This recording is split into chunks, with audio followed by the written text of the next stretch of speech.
महाराजनी जय नमन हो करो विश्व पारने कर हरि कहो भक्ति भारने हरज माहरी और माधरो विभति माहरी श्री हरि हरो अवरासरो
First up is Gia.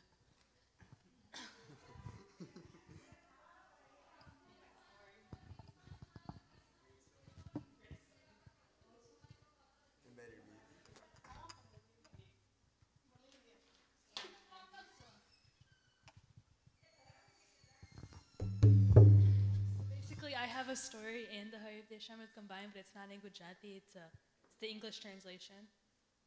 I never had the Hari Desham.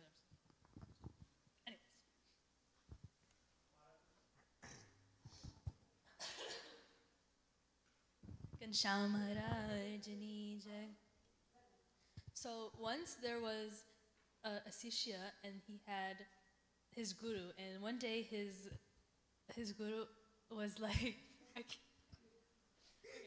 so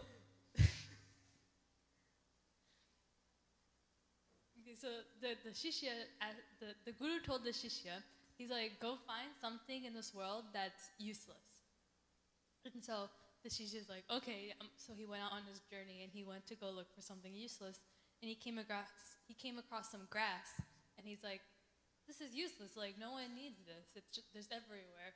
And so he picked it up. But then, due to Maharaj's ajna, and the grass started talking to him. He's like, hey, I'm not useless. Like, people don't eat grass. Animals, they eat grass and they use me as food, so I'm not useless. I feed thousands of animals. So he's like, yeah, you're right. So then he put it down and he kept walking. And he came across some cow poop. And he's like, oh, this is perfect. This is just on the road in the way. Like, people step in this and they get their feet dirty. So this is the most useless thing I can find. And then the poop started talking to him. He goes, what do you mean? I'm not useless. Like, I used to be food once. But then the cow ate me and he like pooped me out, so now I'm poop. So he's like, you're right. So then he put that down and he kept walking and he found some dirt on the road. Yeah. He found some dirt on the road. He goes, perfect. This just gets people's feet dirty. Like, this is the perfect thing. It's useless. He picked up the dirt and the dirt started talking. He's like, I'm not useless. People use me to make roads here. Because in India, most of the roads back then are made out of dirt. And so he's like, no, you're right, roads are important. So he put it down, and he kept walking, and he saw some rocks. He goes, okay, there's like a lot of rocks in the world, this one could be useless. And he picks it up, and the rock starts talking to him. He goes, I'm not useless either. People use me to build roads, or to build houses and buildings. So he put it down, he kept walking, and he came across poop, human feces. And the poop started talking to him, and they're like, I'm not useless either. Like, I used to be great food once for a human, but then the human did its stuff, and so that's what happened. So then the Sishya realized that the Shishya realized that the most useless thing in the world was the human body and himself. So he went back to his guru and he told his guru that in the world, I'm the most useless thing, or the human body is the most useless thing. And the guru is like, this is what I was trying to explain to you the whole time. So the moral of the story is that this body of ours is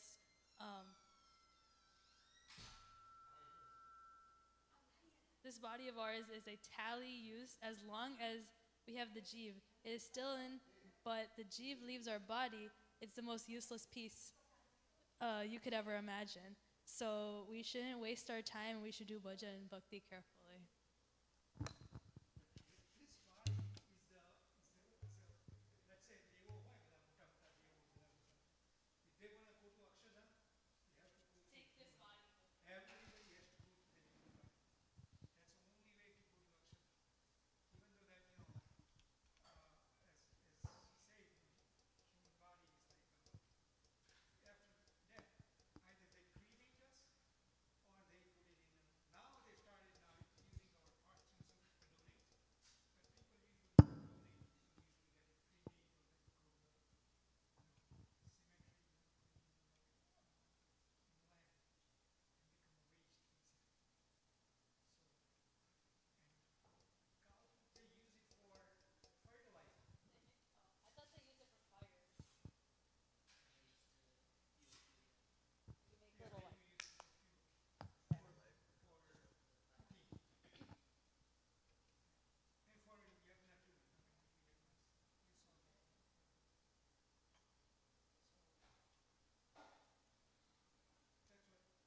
That's what Janak Raja was trying to explain to Sukdevi. Sukdevi was Tyagi and Janak Raja was Grahastha. But Janak Raja was a guru of Sukdevi, explaining him, what is most important. This is the body, you can go to Akshardham if you want. If you don't, then you can become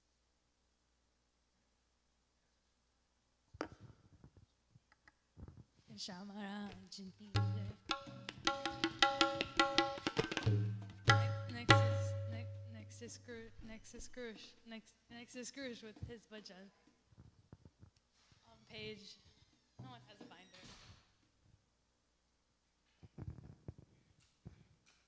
Shamraj nij tamme mere kari Maharaj samu joyo re te dhinti sundar sham man maru moyo re tamme mere kari Maharaj samu joyo re te dhinti sundar sham man maru moyo re Swami Narayana, Swami Narayana, Swami Narayana, Swami Narayana.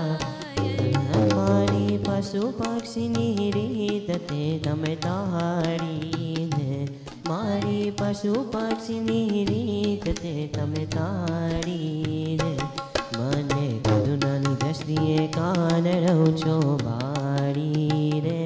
Mane karunani dhasliye kaan rau cho baari re Swami Narayana, Swami Narayana, Swami Narayana, Swami Narayana, Swami Narayana, Swami Narayana. Hamara avguniya re apar man nati dharta re Maraya guniya re apar man nati dharta re Maraya guniya re apar man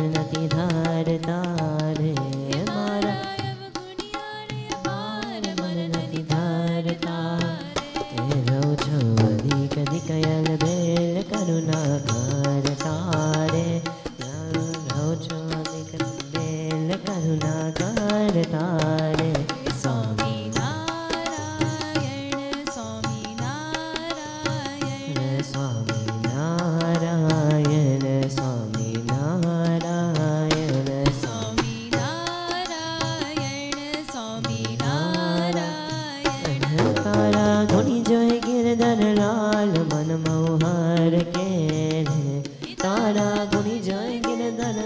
लाल मन महुहार के तारा घुनी जोय गिरधर लाल मन मनुहार के रे तारा घुनी जोय गिरधर लाल मन मनुहार के હું તો જીવ છું જગતાધાર તમને નીરખી રે હું તો જીવ છું જગતાધાર તમને નીરખી રે સ્વામી નારાયણ સ્વામી નારાયણ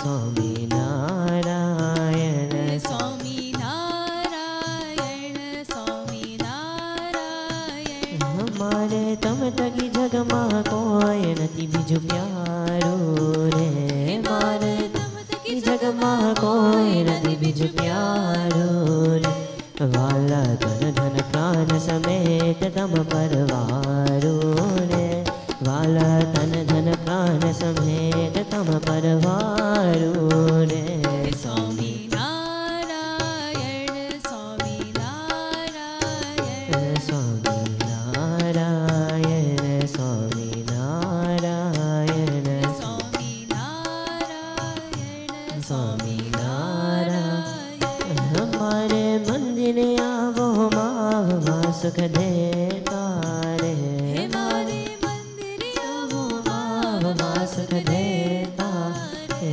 મારે મંદિરે આવો માવવા સુખ દેતા રે મારે મંદિરે આવો માવવા સુખ અરે મુક્તાનંદ કહે મહારાજ મન હરિ લેતા રે મુક્તાનંદ કહે મહારાજ મન હરિ લેતા રે સ્વામી નારાયણ સ્વામી નારાયણ સ્વામી નારાયણ સ્વામી નારાયણ સ્વામી નારાયણ સ્વામી નારાયણ તમે મેર કરી મહારાજ સામું જોયું રે તે દિનથી સુંદર શ્યામ મન મારું મોયું રે સ્વામી મહારાજ સામું જોયું રે તે દિનથી સુંદર શ્યામ મન મારું મોયું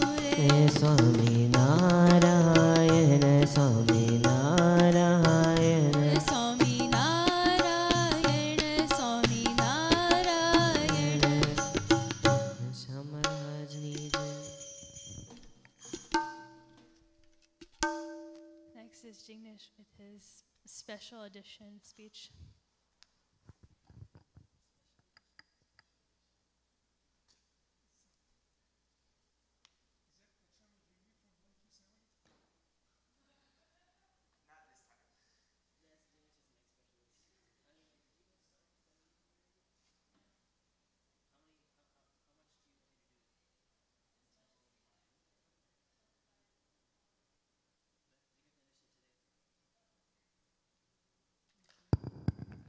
Alright, this summer, alright, I'm gonna be talking about Shrad. Srad. So, when a person dies, after their Agni Sanskar, they do like a vidhi.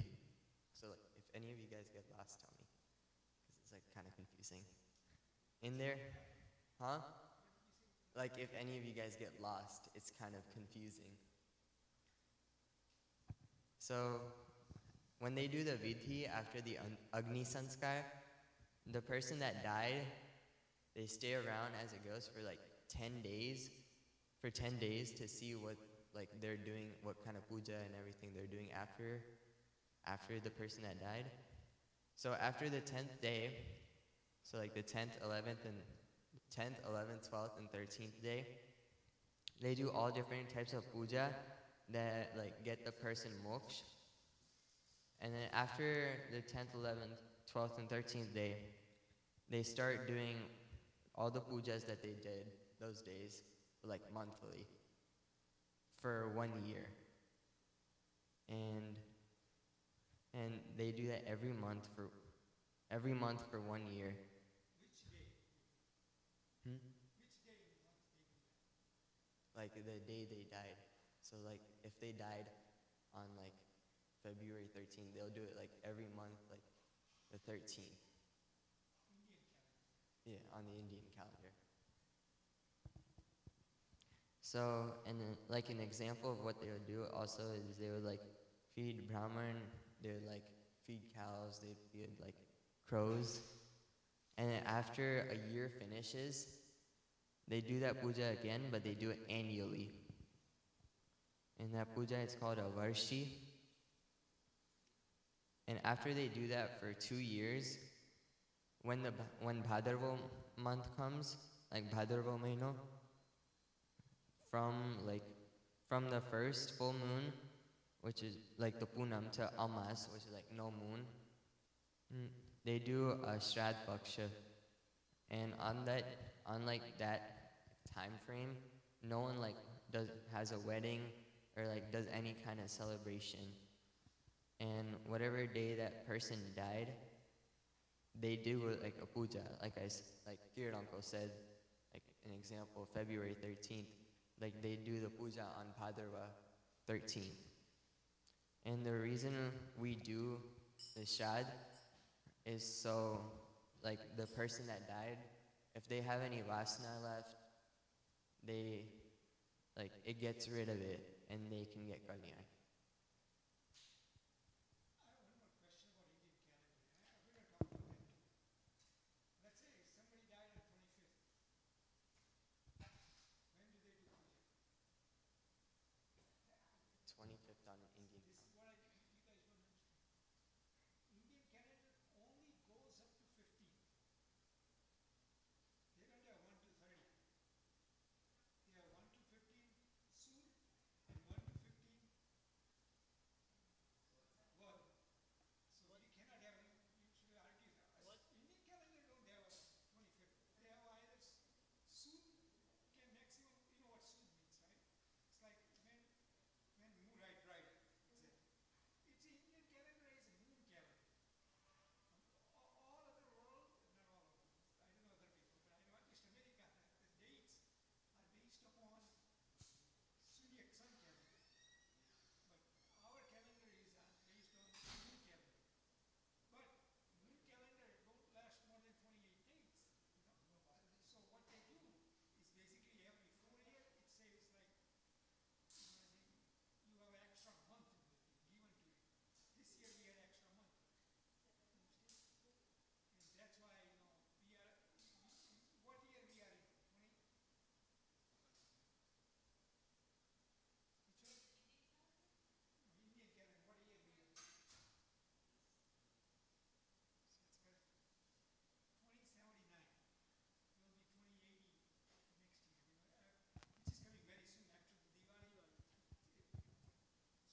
It's a good question. It's a good question. It's a question asked in સત્સંગી જીવન. તે સત્સંગી જીવનમાં આ question પૂછાણો ને કે કેમ આ શ્રાદ્ધ કરવાનું એમ. અને જોડે જોડે આવો પણ પ્રશ્ન પૂછાણો કે આ જે સંતો લેડીઝ જોડે વાત ના કરે, રાઈટ? તો જે સંત સિદ્ધ હોય, સિદ્ધ મીન્સ સ્થિતિને પામ્યા હોય, એટલે જે સંત પેલા હોય, રાઈટ, પાવરફુલ હોય, તો એનો તો વાત કરાય કે he doesn't think as a ladies or man, because he is himself, he looks at everybody as a jeev, he doesn't look at anybody as like ladies and gents. So what's wrong with son? I mean, not regular son, but the Siddha son talk to ladies. That was a question asked to Maharaj, and it was asked by ladies. This question was Maharaj ne પૂછાવરાયો. અને બીજો question એ આવો પૂછાણો હતો સત્સંગી જીવનમાં કે શ્રાદ્ધ કરવાની શી જરૂર એમ છે. ત્યારે સ્વામીએ આ પ્રશ્ન છે ને, આનો ઉત્તર, શ્રાદ્ધનો પ્રશ્ન સ્વામીએ એમની બુકમાં આપ્યો છે, આવડી એ બુકમાં. આપણે જો વાંચ્યું હોય ને તો ખબર હોય, મેં વાંચેલું છે એટલે કહું છું. એમાં શું જવાબ આપ્યો છે કે આપણે જો કરીએ તો ભગવાન રાજી થાય અને ભગવાન એ ભક્તને વધારે સુખ આપે. કારણ કે જો આપણે ના કરીએ તો બધી આખી દુનિયાની અંદર બધી જગ્યાએ અંધ પરંપરા ચાલે. હવે ધારો કે કોઈ વેરી પાવરફુલ સંત હોય, એ તો can talk to ladies, but then other sant who are not powerful, they end up started talking to ladies and all that, and then they end up losing their ત્યાગાશ્રમ, and they become grahastha, and they don't એટલા હાટું કે મહારાજ કહે કે જો સૌભરી ઋષિ હતા, right, we would consider him as like a સિદ્ધ, because he did, સૌભરી ઋષિએ કંઈક કેટલા 1000 વર્ષ સુધી, 60,000 વર્ષ સુધી પાણીની અંદર ઓશનમાં બેસી and they did a tap, and 60,000 years, because back then people would live 100,000 years in Satyam. So 60 years of his life he spent on doing tap of Bhagwan. But what happened towards the end, he wanted to get married, and he got married, and he created Sobri society. Means he had like population of 5,000 people, because he married to 50 girls. Yeah, and he was Siddh, ધ્રુવાસા ઋષિ જો તો એમને તે ઘણી વખત આવું થયેલું હતું. એટલે સ્વામી મહારાજ કીધું કે કોઈનો ટ્રસ્ટ, જે રૂલ બનાવ્યા છે એ હ્યુમન માટે છે, ભગવાન માટે નથી. ભગવાન doesn't affect to ભગવાન, but it would affect anybody, doesn't matter. એટલે આપણે we have to follow the rule. ભગવાને જે પ્રમાણે આપણને આજ્ઞા કરી હોય એ પ્રમાણે આપણે શ્રાદ્ધ પણ કરવું જોઈએ. અને મને તો આ વખતે મેં કોઈ ક્રોસ જોયા નથી, હાથ બે જોયા હતા.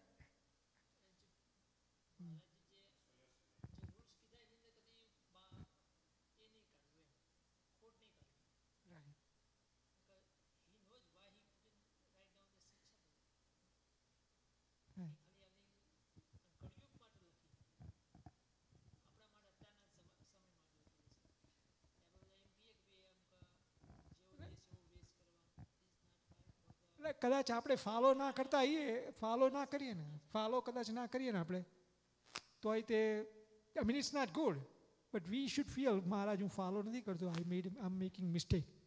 પણ આપણે એમ કહીએ કે મહારાજ you are wrong, that's not good at all. That's totally wrong. Maharaj is right, but I am wrong and I can't follow. That's my problem. And please forgive me. That's all you can do. But you did the right thing. You did whatever you did. Whatever you said in Shikshapatri is 100% right. કારણ કે આપણે ભગવાનના ખોટા કહીએ તો ભગવાનને તો ભગવાન did for a reason. બરાબર. જય Swaminarayan.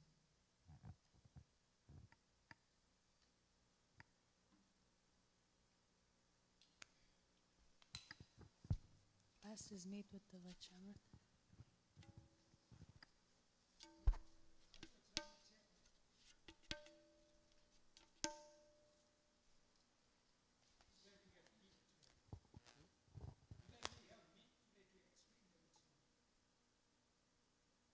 Let's hope so. Ghanshyam Maharani Jai. Before we start, just a quick review on 72. I know you didn't, you weren't here, but you only say anything.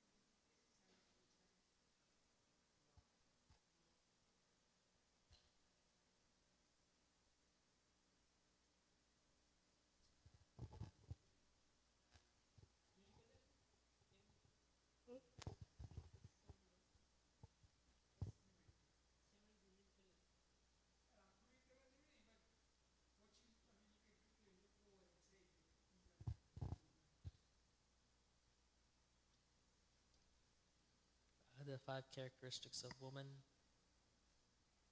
First, woman who sought refuge. Second, one's wife does not desire. So the મહારાજ કીધું કે એને આપણી રક્ષા કરવી, we have to protect them. અને પછી ભગવાને what is the reason ભગવાન પૃથ્વી પર આવે છે? What is the reason ભગવાન the sake of the kalyan of all the Jews. right the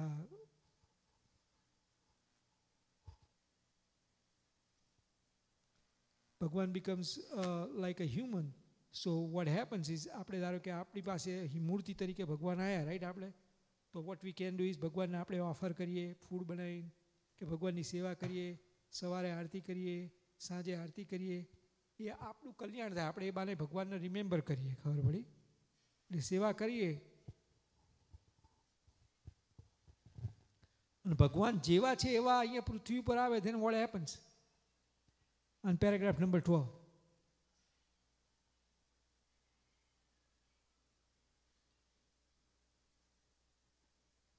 right કે વડવાનળ અગ્નિ હોય the one which is in you know what વડવાનળ અગ્નિ is a fire that goes in inside the ocean lava can right અને એ fire છે ને આપણા ઘરમાં આવે તો right but what if we have a like lamp small lamp that has a fire in it that's also agni right that one is fire too the lava is a fire too and this is fire too but આ fire થી આપણને સુખ થાય એટલે ભગવાન એવા small થાય લાવા જેવા હોય ખરા but આપણા માટે થઈને એવા સ્મોલ થાય હ્યુમન જેવા અને આપણને સુખ આપે એવી રીતે કાઢી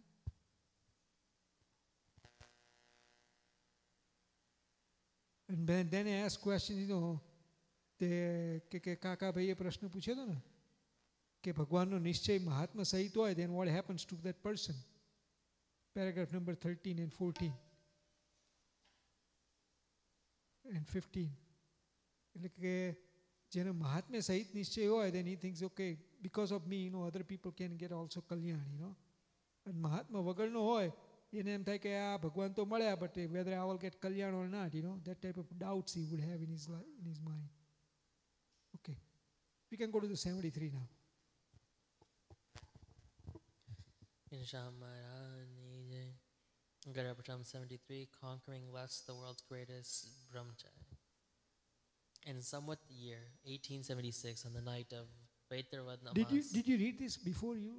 Did you read this or this is the first time you read it? I probably read it before. Okay. No, did you read it today? No, not today, not yet. Okay. In somewhat year 1876, on the night of Chaitravad Amas, 12th April 1820, Swamiji Sajanji Maharaj was sitting on the veranda outside north-facing rooms of his residence in Dada Karcha's Darbar in Karada. He's wearing a white case and had covered himself with white chadar. He had also tied a white feto around his head. At that time, 4 senior sadhus, including Muktanand Swami and some 50 other Haribhaktas, had gathered before him. Then Gopanand Swami asked, "What is the nature of lust?" Sriji Maharaj answered, "Semen alone is the nature of lust." Gopanand Swami then raised a doubt. Semen is one of the most 7 basic constituents of the body: Ras, Rakta, Man, Med, Asti, Maja, and Shukra. Then how can semen alone be called the nature of lust? Also, how exactly is that semen produced? Sriji Maharaj explained, the mind resides in the Manovad Nadi. Whenever a thought relates to a woman arises in the mind, semen is churned from the body, and after collecting the Manovaha Nadi, it is discharged Nadi. through the genitals. Huh? What is nadi means? like a nerve or channel. Right. It's like where the blood flows or anything flows inside, it's called nadi. Hmm. Okay. It is discharged to the genitals just as ghee surfaces from yogurt when it's churned by a churning rod. Person whose semen is not discharged through the genital is known as Urdhvareta. udvarita and the perfect brahmachari. When Sri Krishna Bhagavan associated with the gopis during the Ras Leela, he did not allow the discharge of semen. For this reason, he was not known as an udvarita brahmachari and had therefore conquered lust. Therefore, semen alone is the nature of lust. A person who has conquered semen has conquered lust. Gopan Swami asked again, when the body is burnt after death, its 7 constituents are burned along with it. Therefore, if semen alone is the nature of lust, then by burning of semen along with the body, lust should be burned. Why then does lust arise when the jeev enters another body?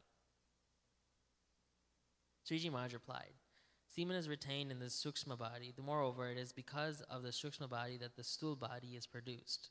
When a ghost, which is mainly composed of the sukshma body, enters into the stool body of another man and associates with a woman, that woman conceives a child by that ghost.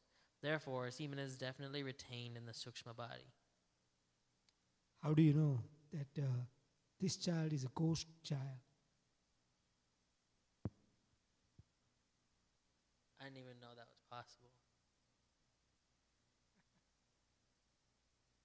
He's literally saying ghost, like as an actual ghost, right? It says Shukshma body is the subtle body, or like basically a jeev. Sukshma body that doesn't have 3 things in it. How many things we have in a stool body? Isn't it like the 5 bhuts and then there's Right. 5 bhoot. Kya hai 5 bhoot? 5 senses? No, that's the senses. Bhoot. Oh, like the 5 major systems. Prithvi, earth, fire. Oh. Those are the What stool are the body other, we what are have. the other ones called again? Like where you have like the 5 senses, That's our 5 senses. but there's also the 5 major. No, what are the major body functions called? Like the digestive system, reproductive system, nervous system. You're talking about, I don't know. You're talking about man, buddhi, chitta, ahankar. That's antakaran. Apni body is a stool body contains of 5 elements. Yeah. Those are Earth, fire, wind, space. right. And those are actually a stool body. Sukshma body, જે ગોષ્ઠની બાડી હોય છે ને એવું મેં સાંભળ્યું છે. Okay, I don't know whether it has a three things has been taken out. 2 things. The earth part and water.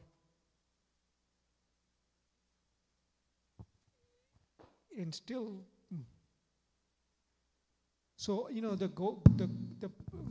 ghost one, if there is a weak soul, you know, the ભગવાનનું ભજન ના કરતા હોય, ભક્તિ ના કરતા હોય, આજ્ઞા ના પાડતા હોય, એની અંદર they can enter, you know, and they can, you know, get it.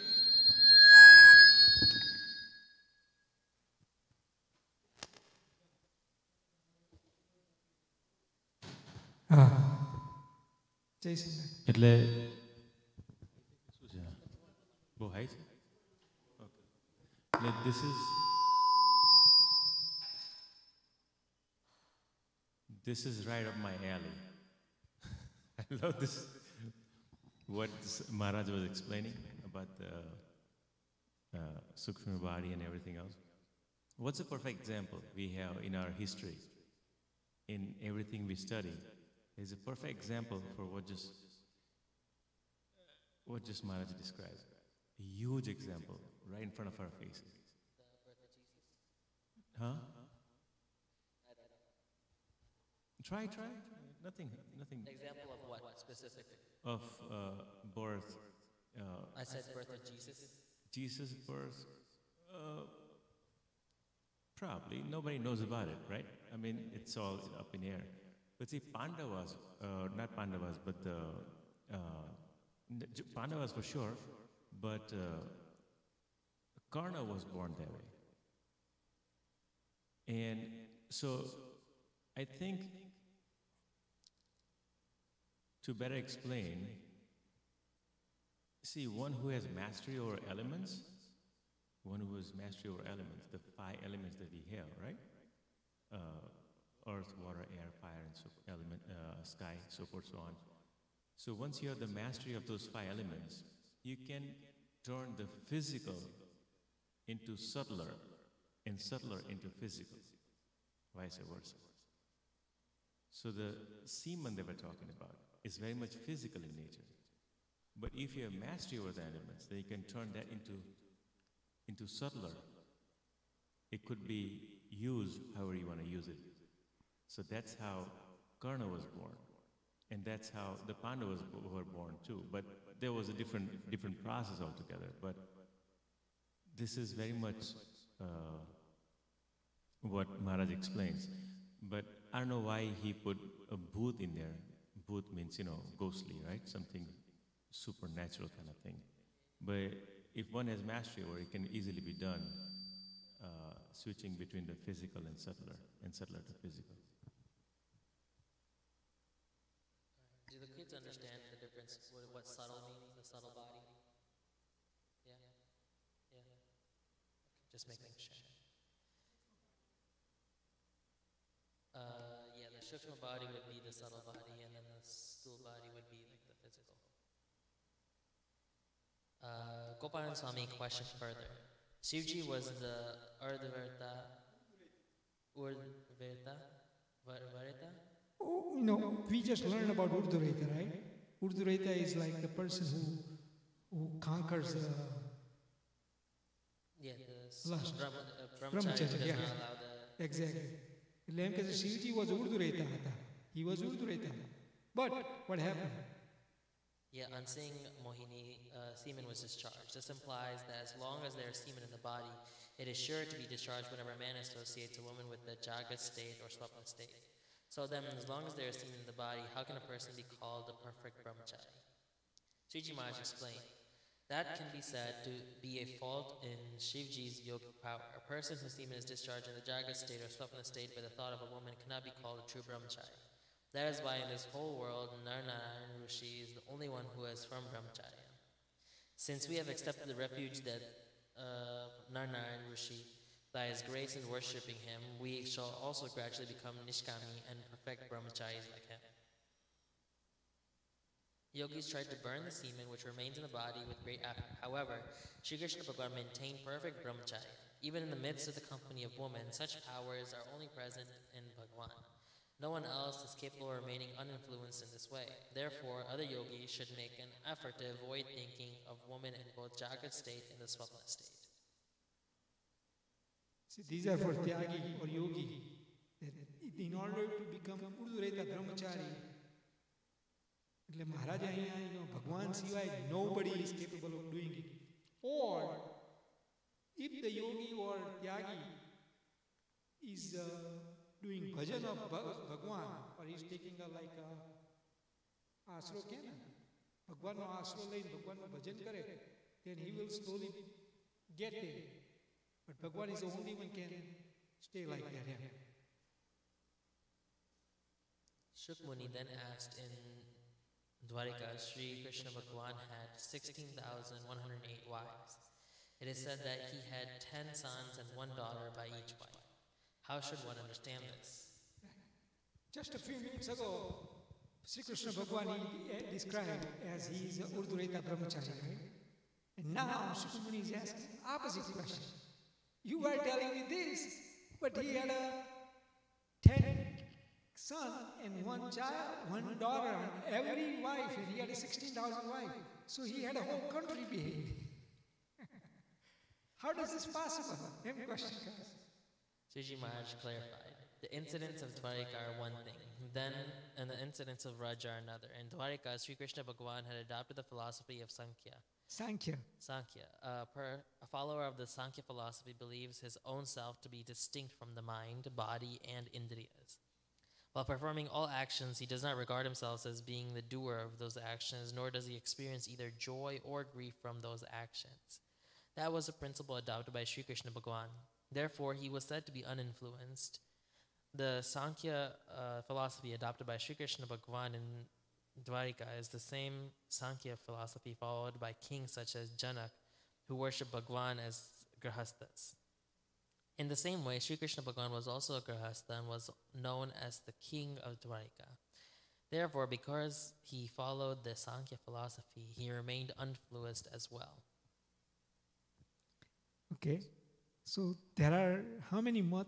There is a Sankhya mat and Yoga. When he was in Dwarika, that time he was following Sankhya. What is Sankhya? What did you learn about Sankhya just a minute? You read it already. It's just separating the jiva from the body and understanding that what you're doing is not actually it's just your soul for the time being, essentially. Right. You're not doing anything. You don't feel Any pleasure. harsh or shock. You just said, happiness or upset. You will not become happy or upset or whatever is happening because you feel like you're different. Like if somebody in your neighborhood, you know what I'm saying, gets married or does, or does suicide or anything like that, it doesn't affect you much because you have no relationship with them or you don't even talk to them or whatever. So same way you treat your body like that. Because I'm not the body, this is my body, but I'm not the body, You separate yourself. ये सांख्य मत ની અંદર શ્રી કૃષ્ણ ભગવાન એ વખતે અનુસર્યા હતા. ગ્રહસ્થ હતા ને એટલે. He never કયો શબ્દ વાપર્યો? જોય નતું કર્યું અને અનહેપી એ નતા થયા. એવું કીધું ને, right? Yeah, no joy or grief. Right. However, when he was in Vrindavan, it was opposite. Read it, next paragraph. However, in Vrindavan, Sri Krishna Bhagavan had adopted the philosophy of yoga, by which he maintained his vows of perfect brahmacharya. Despite associating with women at the time, he displayed his powers of Narnayan Rishi within himself. In the Srimad Bhagavad, Kapil Dev explains to Devuti, no one except Narnayan Rishi is capable of overcoming my maya in the form of woman. However, Sri Krishna Bhagavan conquered lust while associating with women. Now consider the following incident. When Durvasa Rishi came and Sri Krishna Bhagavan began sending all the gopis with dishes filled with food for him, the gopis asked, how shall we cross the Yamunaji river? At that time, Sri Krishna Bhagavan said, tell Yamunaji that if Sri Krishna is forever a brahmachari, then make way for us. When the gopi said this to Yamunaji, she made way for them. After feeding Durvasa Rishi, all the gopis asked him, Yamunaji is in our way. How shall we return home? Durvasa Rishi then asked, how did you come? The gopis explained, we told Yamunaji that the Sri Krishna is forever a brahmachari, and then make way for us. So she made way for us, but now how shall we return home? Durvasa Rishi then said, tell Yamunaji that if Durvasa Rishi is forever fasting, then make way for us. When Gopi said this to Yamunaji, she made way for them. Seeing this, the gopis were extremely surprised. However, they were unable to realize the glory of Sri Krishna Bhagavan or Durvasa Rishi. Okay, I want you to stop now. Think about it, okay? All the there are lots of gopis, like thousands of gopis. They took the Thar, went to Yamunaji. Yamunaji opened a way, path, and went to the other side of the Yamunaji. You've seen Yamunaji, right? Yeah, right. Oh, you weren't with us in Yatra. But we have seen it. It's like a huge river. You open up the path, they went there, they feed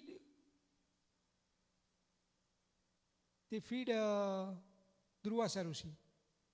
Now they're asking questions. When they went there, they asked question to Bhagwan, how are we going to go? And Bhagwan says, if I'm a Bala Brahmachari, then tell Yamunaji to give you a path.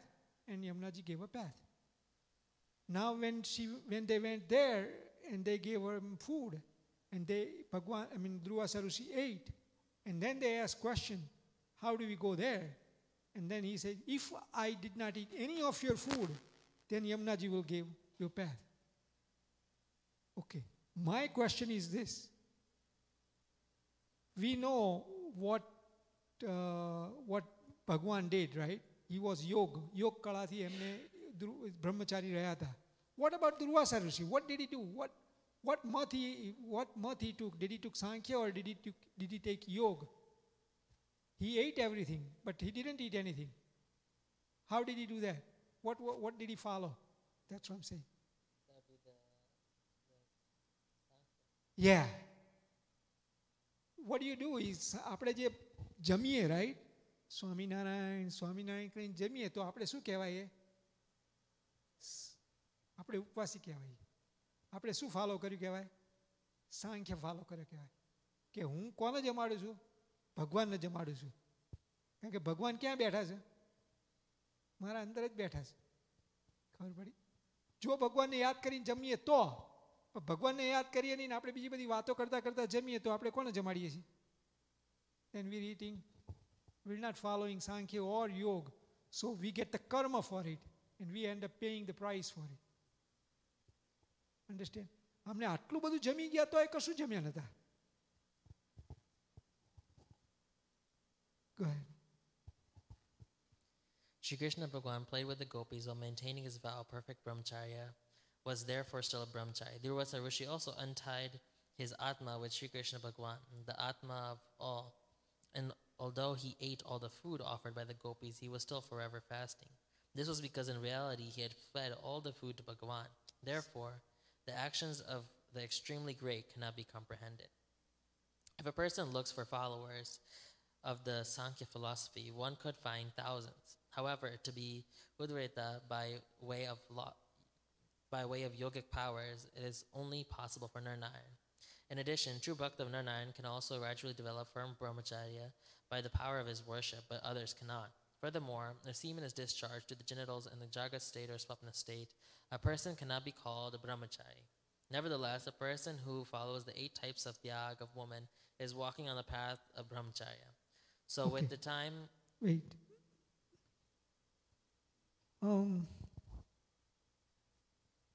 આની અંદરથી આપણે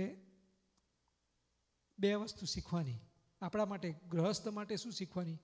જે ગૃહસ્થ છે એના માટે કે આપણા માટે તો એક જ વસ્તુ રહેવી જોઈએ કે ભગવાનને યાદ કરતાં કરતાં દરેક ક્રિયા કરીએ ને, એની type of things you do,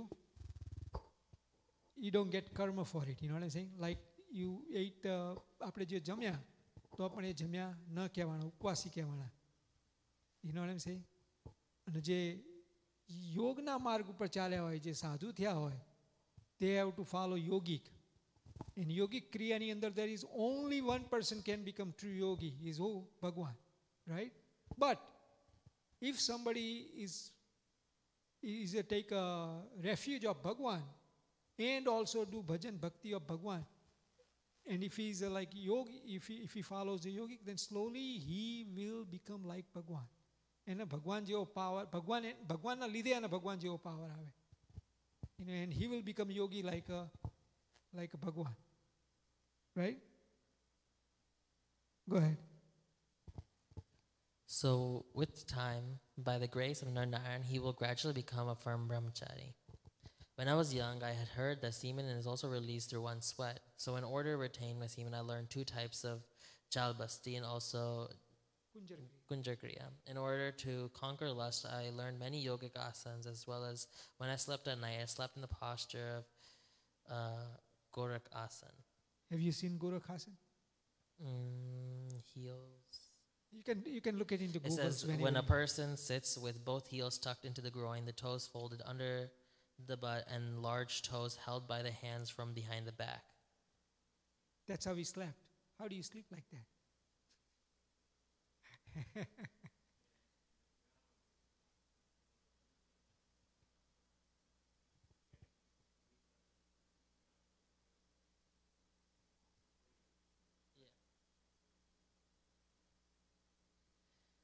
When I slept at night, I slept in the posture of Gorak asana to prevent the discharge of semen even in the swapna state. To conquer lust, I made such an effort that my body stopped sweating, and I no longer felt either the cold or the heat. Then when I came to Ramanand Swami, he tried to make me sweat by pasting aval leaves all over my body. Even then, my body would not sweat. Therefore, conquering lust is the most difficult of all spiritual activities. However, a person who has the firm strength of upasana of Bhagwan's Swarup has become absolutely free from desires in the 5 vishayas and is firm in the remaining free of worldly desires, becomes free of lust by the grace of Bhagwan. Nityananda Swami then asked, what is the method of becoming free of worldly desires? Is it listening to talks or is it Vairagya? Sriji Maharaj replied, Vairagya alone cannot last. It is eventually destroyed. Therefore, after developing knowledge of the Atma and a complete jnana of Bhagavan's Swarup, one should think, I am the Atma and Sachinanand, whereas my body and the Brahman are Maik and perishable. How can they compare to me? Moreover, my Ishtadev is Purushottam Bhagavan, who is greater than even Akshar, and is the support of countless millions of Brahmans. I have the firm refuge of that Bhagavan. Vairagya developed from these thoughts is said to be complete with Jnana. It is the Vairagya that is never destroyed. So basically, firm refuge and also getting Atmanishta, that I am soul, I'm not a body. Those two things can conquer that. You know what I'm saying? Those two things we need, that's a must. Vairagya is going to slowly go away, Maharaj goes. Vairagya is not going to stay by its, you know what I'm saying? Because you were temporary, because let's say, you have a really best, really worst thing happen in your life. Let's say, your closest relative dies, or you lose all the money and you just lose everything. Then you become Vairagya a little bit. But that Vairagya will last, maybe 4 or 5 months, or maybe a year or a couple of years. But slowly that Vairagya will go away. But when you firm refuge of Bhagwan, and also you have Atmanishta, that will stay forever with you. Right? Go ahead. For example, a burning flame is extinguished when water is poured over it. However, did I lose the question? Vadvana. 25. Nityananda Swami then asked, what is the method of becoming free from worldly desires? Yeah. I think No, we you already read that. Yeah. For example, a burning flame is extinguished when water is poured over it. However, the Mandaval fire, which rests in the ocean, cannot be extinguished even by the waters of the ocean itself. Similarly, Vairagya coupled with Jnana is like the Mandaval fire, the fire of the lightning. It cannot be extinguished. Without that Jnana, other forms of Vairagya cannot be trusted. My Vairagya is like that of the fire of the lightning and the Vandavanal fire. This nature of mine is known by those who have stayed extremely close to me. However, those who remain far from me are unable to realize my nature. Right, it's called Vadvanal Agni, Vadvanal. In the English, Vadvanal is lakhas man lagas. Yeah, go ahead. And Mukund Brahmachari. Furthermore, this Mukund Brahmachari may appear to be naive, yet he thoroughly knows my nature. He understands Maharaj is as distant as Akash. He has no prejudice against or in any favor of anyone. Also, because he knows my nature, he possesses qualities like those of Bhagavan. Moreover, the Antaryami Bhagavan residing within all explains to the minds of all men and women. There is no fault whatsoever in this brahmachari. The means of acquiring such great qualities is as follows. Whoever believes a great son to be absolutely free of flaws becomes totally flawless himself. However, if a person perceives flaws in a great son, that person's intellect becomes polluted, and inner enemies like Kam, Krodh, etc. all come to dwell within his heart. As a result, the heart of the person who perceives faults in Satpurush is greatly troubled by disturbing thoughts. Although he may practice Satsang, he never stops being unhappy. Right. See, just a few minutes ago, we talked about this. કે આપણે જો ભગવાન અને મોટા સંતની અંદર અવગુણ પરઠીએ, then we will get to calm, krodh, lobh, everything. But if we just said it, like Shikshapatri Maharaj said everything perfect. I know I'm not able to follow everything, but he is right and it is my fault. Then you will slowly go ahead. But if you say he is wrong, then you will never go ahead. Understand? That's what he just said in this paragraph you just read. You know what I'm saying? Bhagwan and Mota Santno Janme fault kado, then you will not. But if you say that he's completely right, then slowly you will, move in the right direction. Because you're trying to improve yourself. But the other way around, you're not improving yourself, but you're actually finding the fault on the person who doesn't have fault. Understand? એટલે મહારાજ અહીંયા આવું કીધું આપણને. Go ahead. Those who are wise realize my characteristics by staying close to me. They realize Maharaj has no affection for any object in this world that can awaken infatuation, such as wealth, woman, jewelry, food and drink, etc. In fact, Maharaj remains distant from all these things. When he allows someone to sit near him or talk to him of Gnan, it is purely out of compassion for the Kalyan of the Jeev. On the other hand, those who are fools, whether they stay near or far, cannot understand my nature. These discourses can only be understood by a person who has Atmanishta, who offers bhakti to Bhagwan while holding his murti within the Atma, and who does not abandon the worship of Bhagwan even after becoming Brahmrup. Therefore, after developing Atmanishta and understanding the glory of Bhagwan's murti, no desire for any object remains. Once worldly desires are eradicated, a person may experience pain and pleasure according to the prabdha of his body. But the indriyas no longer remain sharp. The indriyas are jagged edges of the Manomai chakra. They become blunt only by the complete understanding of Brahm and Parbrahm. Okay, I have a question in this 2 paragraphs you read. એની અંદર જે પ્રશ્ન આની અંદર જે પૂછ્યો ને કે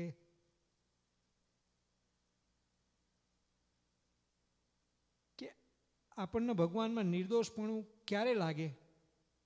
Means Bhagwan is like faultless, or Bhagwanના મોટા સંત says no fault. You know what I'm saying?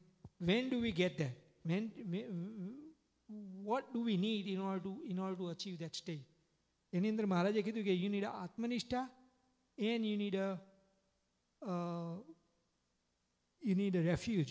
કે ભગવાનને આપણે ભગવાનને હૃદયમાં ધારી અને પછી આવી રીતે આત્મનિષ્ઠા આપણામાં હોય, then you will find Bhagwan and Sant as a faultless. Why do we need that? Why do we need those 2 things? I mean, let's say you or anybody could come and claim, hey, you know what? હું તો ભગવાનને નિર્દોષ જ સમજુ છું. Bhagwan is faultless. I understand that. How come I am not becoming a faultless like Bhagwan says in this thing? Right? Bhagwan just said that you become faultless. If you think that I am or મોટા સંતને તમે faultless જાણો તો તમે fault વગરના થઈ જાઓ. Right? તો પછી તમે આપણે બધા એવું કહીએ કે હું ક્લેમ કરીએ કે I claim કરીએ કે બધા એવું ક્લેમ કરીએ કે I think you know Bhagwan is like faultless. But મહારાજ અહીંયા કહે છે કે એવી રીતે નહીં. But person who thinks or who knows he is a person who has Atmanishta and he is also keeping Bhagwan in his heart, he is the only person who will think that Bhagwan is faultless. Nobody else can think that. Why is that? Because anyone can just say it, but only the person who has Atmanishta and Bhagwan ni upasna will truly mean it when he says it, because he has gone through all the Gnan where he needs because to I don't know what's going on in your heart. I don't know what's going on in everybody's heart. But if your heart has a Bhagwan in it, Bhagwan will keep it straight. Understand? ખબર પડી?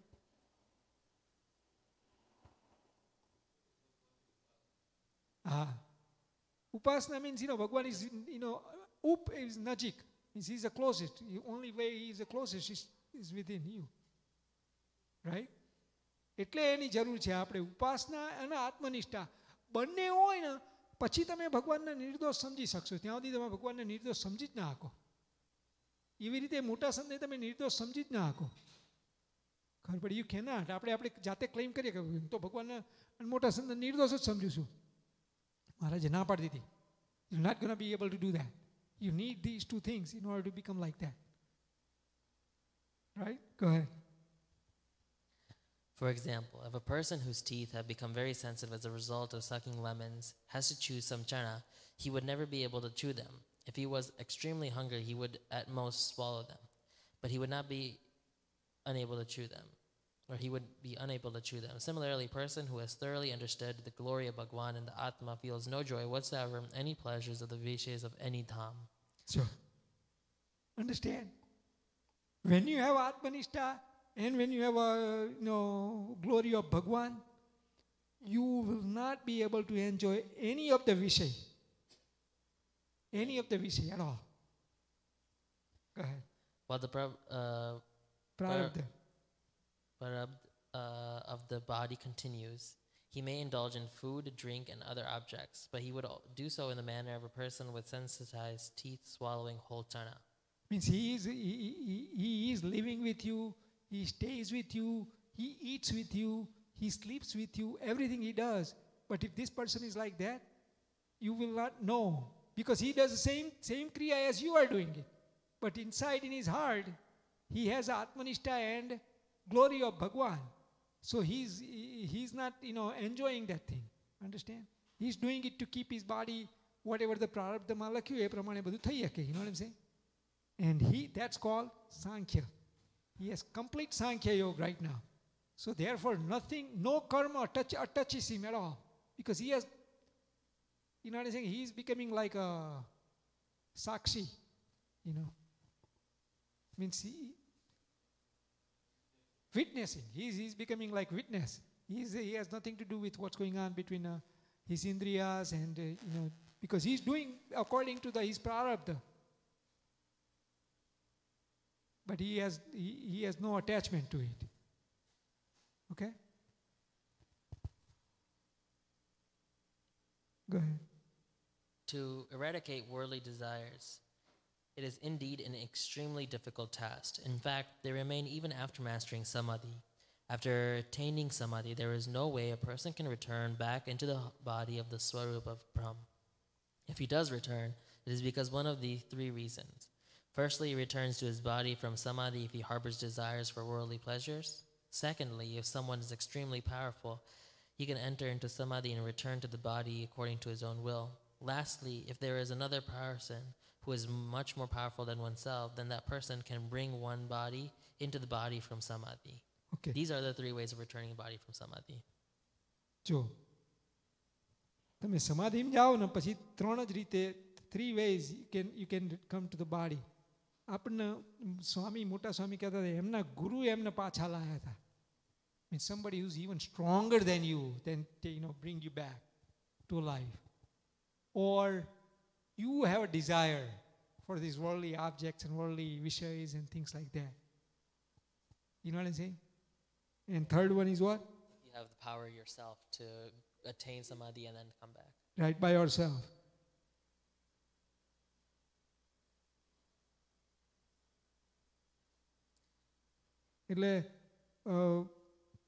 Now we have to think, are we, the only reason that we don't get samadhi is because we have so much vasana, of desires in this world, so much. So we don't even attend samadhi right now.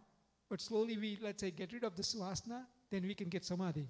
But when we get samadhi and when we have a little bit of vasana left, it will bring you back. So we have a lot more, so we don't even get the samadhi. Go ahead. When samadhi occurs, a person has the darshan of Bhagwan, or darshan of Brahm, and sees the divine light of Brahm to be like that of countless millions of suns at that time. If a person does not have much understanding, he regards the murti of Pratyaksha Purushottam Bhagwan to be inferior. He believes Brahm to be superior. This leads to the committing of a breach of upasana. That is why firm nishtha should be developed in the Pratyaksha Murti, because only then can all things be accomplished. I am also determined that I shall not allow any flaw whatsoever to remain in anyone who sincerely surrounds his mind to me. Therefore, I shall not allow even a little distance to remain between us. Then, do you want to summarize that before Muktana Swami asks like a different question? All he really said was, just quickly, everybody, because this is a very good Vachanamrut. It was a big Vachanamrut. Quickly, everybody, just what did you learn, and what we gonna change ourselves? If I ask you, let's start with you. What did you learn, and what are you gonna know? What are you gonna change in your life? I'm gonna work towards attaining that upasana, trying to keep Maharaj with us at all times, trying to incorporate him into just daily lifestyle. He said that we need Atmanishta and we need to have Maharaj with us. I need to start thinking more that I'm not the body. When we get scared or something.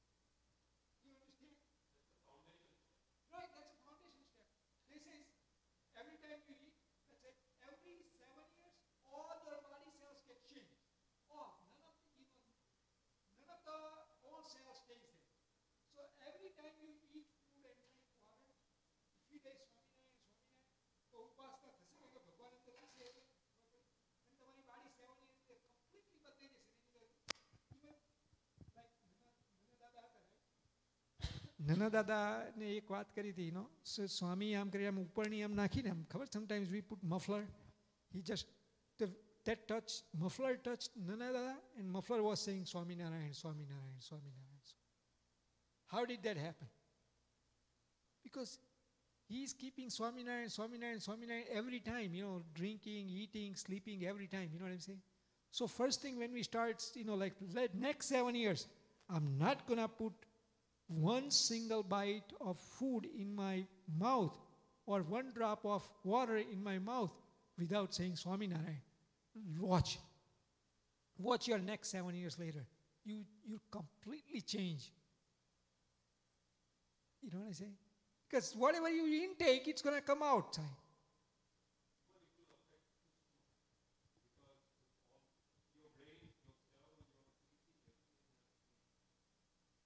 Right. That's a simple baby step we can take. And we all need to do that. All of us. And if you don't, let's say, if you forget, let's say, okay, then you know how to teach ourselves? Punish. Every bite you forget, you get 5 extra mala to do that night before you go to sleep. Let's say you took 20 bites without eating, without saying Swami Narayan, you get 100 mala to do before you sleep. So the next day, I bet you will not change. That next day, you will not forget one bite without Swami Narayan, Because this is something that we all have to become serious.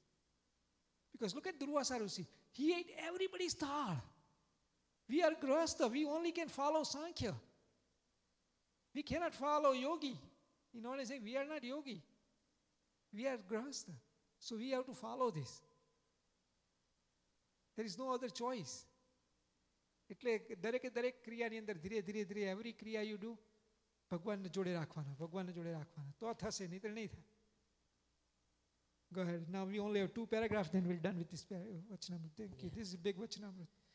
Then Muktananda Swami asked, what are the characteristics of a person who has surrendered his mind, and what are the characteristics of a person who has not surrendered his mind? Sriji Maharaj replied, if a person who has surrendered his mind to Bhagwan is unable to present while the talks of Bhagwan are going on, or for the darshan of Bhagwan, he experiences intense remorse in his heart.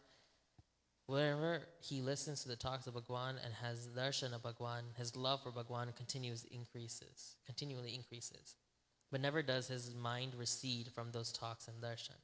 Moreover, when Bhagwan gives an agna to someone to stay far away, a person who has surrendered his mind would think to himself, if that agna was given to me, I would gladly go to Burampur or Kashi or anywhere else for that matter. A person who remains happy living according to the wishes of Bhagwan in this way is near to me, even if he is thousands of miles away. Okay. So there are 2 things. If you think that you have given your mind to Bhagwan, there are 2 things you will do, right? One, કે ભગવાનના દર્શન થતા હોય કાં તો ભગવાનની વાતો થતી હોય તો જ્યાં સુધી તું સાંભળ નહીં ત્યાં સુધી તને શાંતિ થાય નહીં. You won't feel peace. So let's say you go to the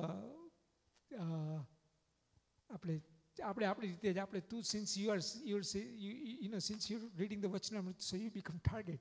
But it's not just for you, for everybody. You know what I'm saying? આપણે કોલેજ જઈ આવીએ, રાઈટ? કોલેજની અંદર આપણને બધાને ખબર છે કે આપણે દરરોજ અહીંયા છોકરાઓ જોડે વચનામૃત વાંચીએ છીએ. Do you have eager in yourself, in your mind? Oh, I need to listen, I need to listen. I need to watch the video, or I need to watch. Do you? એટલે આપણે હજુ એવા થયા નથી powerful. જેને એવું થવું હોય ને એની વાત કરે છે આપણે power. You would like, oh my God, I'm missing the Bhagwan, I'm missing the talk, I'm missing, you know what I'm saying? That's the first characteristic he says. You see it? And second characteristic he says is if somebody, if Bhagwan gives a agnya, or mota sant koi agnya ape ke અહીંયા જાઓ, then right away you say, okay, I'll do it. Right.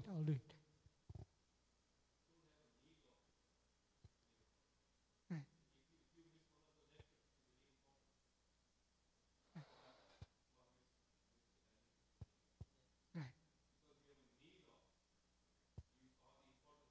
Right. Only person, let's say, when we are having talk, and let's say if I don't have this mic and if I'm talking, Viral Ankar or somebody is like texting me, put mic. Why does he say that? Because he's listening. Understand? But Mehul or somebody else will never say it because they're not listening. No, I'm just saying it. You know what I'm saying? So they would say, oh my God, what am I going to miss? What's Bhagwan's going to talk? What's Bhagwan? See, it's amazing. This is explaining by Bhagwan himself. Go ahead. On the other hand, a person who has not surrendered his mind in this way is as good as being hundreds of thousands of miles away, even though he may be staying very close to me.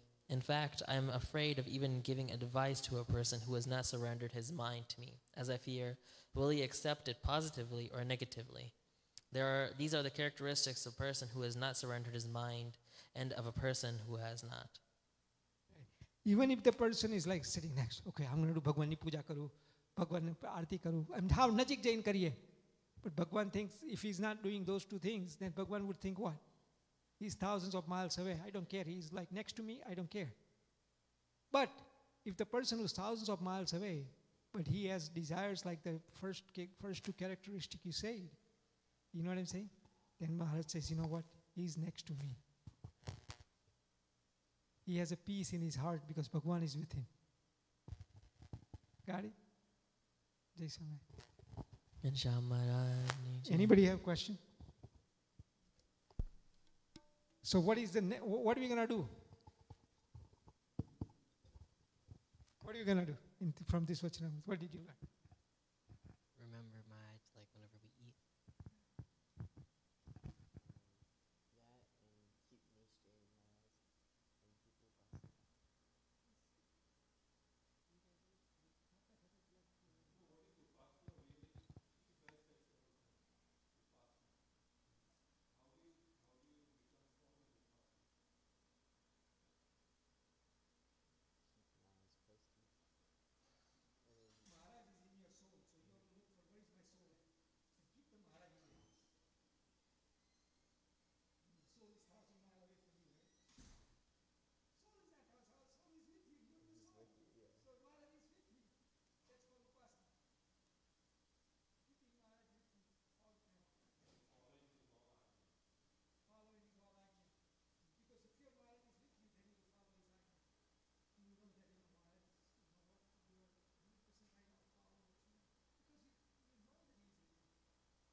Ghanshyam महाराज ने जय। श्री वासुदेव विमलामृतधाम वासम नारायणं नरकतारण नामधेयं श्यामं सितं द्विभुजमेव चतुर्भुजं च त्वां भक्तिधर्मतनयं शरणं प्रपद्ये. घनश्याम महाराजની જય. પ્રાર્થના સચિન કુમાર. ઘનશ્યામ મહારાજની જય. વંદન કરીએ ધર્મ કુંવરને. વંદન કરીએ ધર્મ કુંવરને. પૂજન કરીએ ભક્તિ નંદનને. પૂજન કરીએ ભક્તિ નંદનનું. વંદન કરીએ હરિને વંદન કરીએ. વંદન કરીએ હરિને વંદન કરીએ. પૂજન કરીએ હરિનું પૂજન કરીએ. પૂજન કરીએ હરિનું પૂજન કરીએ. પુષ્પોથી વધાવીએ ધર્મ કુંવરને. પુષ્પોથી વધાવીએ ધર્મ કુંવરને. પુષ્પોથી વધાવીએ ભક્તિ નંદનને. પુષ્પોથી વધાવીએ ભક્તિ નંદનને. દર્શન કરીએ હરિનું દર્શન કરીએ. દર્શન કરીએ હરિનું દર્શન કરીએ. કીર્તન કરીએ હરિનું કીર્તન કરીએ. કીર્તન કરીએ હરિનું કીર્તન કરીએ. સ્મરણ કરીએ ધર્મ કુંવરનું. સ્મરણ કરીએ ધર્મ કુંવરનું. સ્મરણ કરીએ ભક્તિ નંદનનું. સ્મરણ કરીએ ભક્તિ નંદનનું. નિષ્ઠા દ્રઢ કરીએ હરિની નિષ્ઠા દ્રઢ કરીએ. નિષ્ઠા દ્રઢ કરીએ હરિની નિષ્ઠા દ્રઢ કરીએ. ભક્તિ દ્રઢ કરીએ હરિની ભક્તિ દ્રઢ કરીએ. ભક્તિ દ્રઢ કરીએ હરિની ભક્તિ દ્રઢ કરીએ. ઉપાસના કરીએ ધર્મ કુંવરની. ઉપાસના કરીએ ધર્મ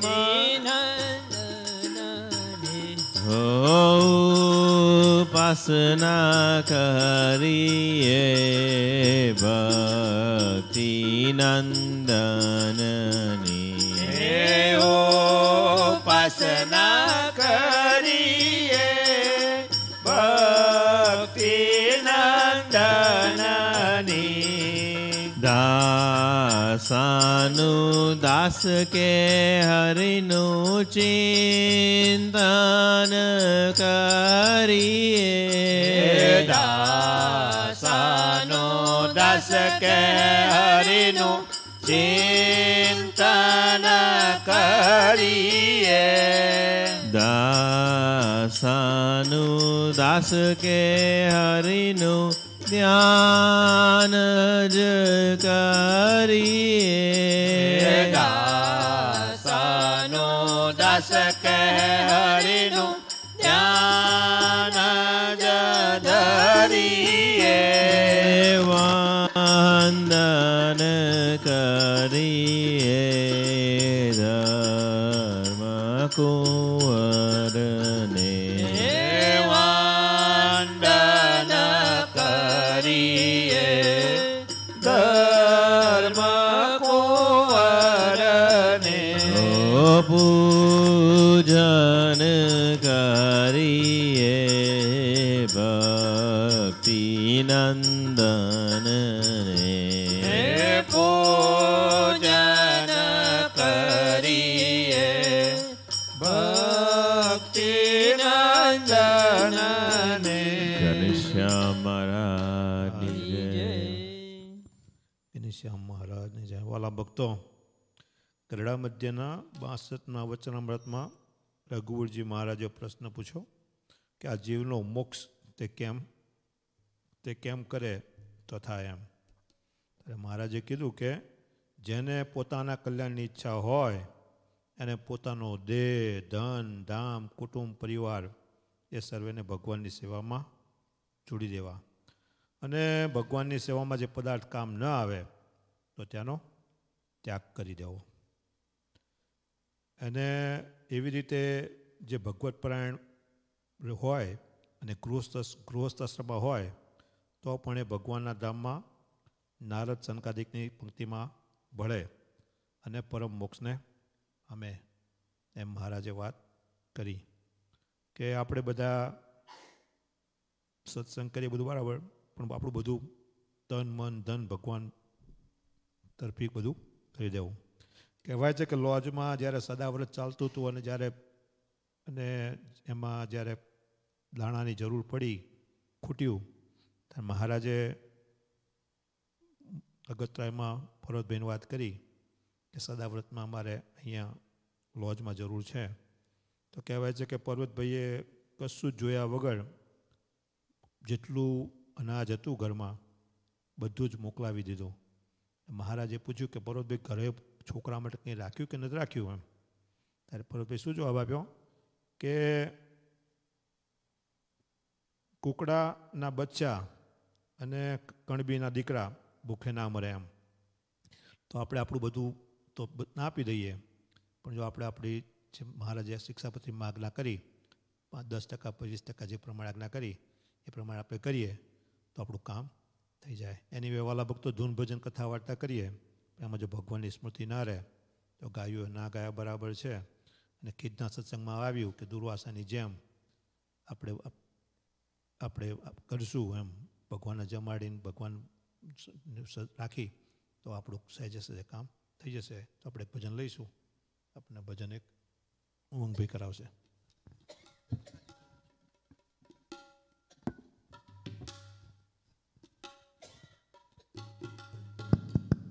ઘનશ્યામ મહારાજની પેજ નંબર 284. હે મારે સ્વામિનારાયણ ભજવારે, મારે સ્વામિનારાયણ ભજવારે, મારે સ્વામિનારાયણ ભજવારે, ઓ મારે સ્વામિનારાયણ ભજવારે. દુરી જનિયાના એ દુરી જનિયાના ગંગને તજવારે, મારે સ્વામિનારાયણ ભજવા રે. ઓ મારે સ્વામિનારાયણ ભજવા રે.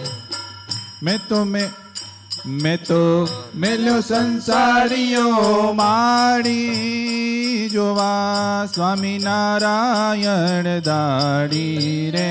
મેં તો મેલ્યો સંસારીઓ માડી જોવા સ્વામિનારાયણ દાડી રે. મેં તો મેલ્યો સંસારીઓ માડી જોવા સ્વામિનારાયણ દાડી રે. મેં તો મેલ્યો સંસારીઓ માડી જોવા સ્વામિનારાયણ દાડી રે. જોવા સ્વામિનારાયણ દાડી રે. મારે સ્વામિનારાયણ ભજવા રે. ઓ મારે સ્વામિનારાયણ ભજવા રે. મારે સ્વામિનારાયણ ભજવા રે. ઓ મારે સ્વામિનારાયણ ભજવા રે.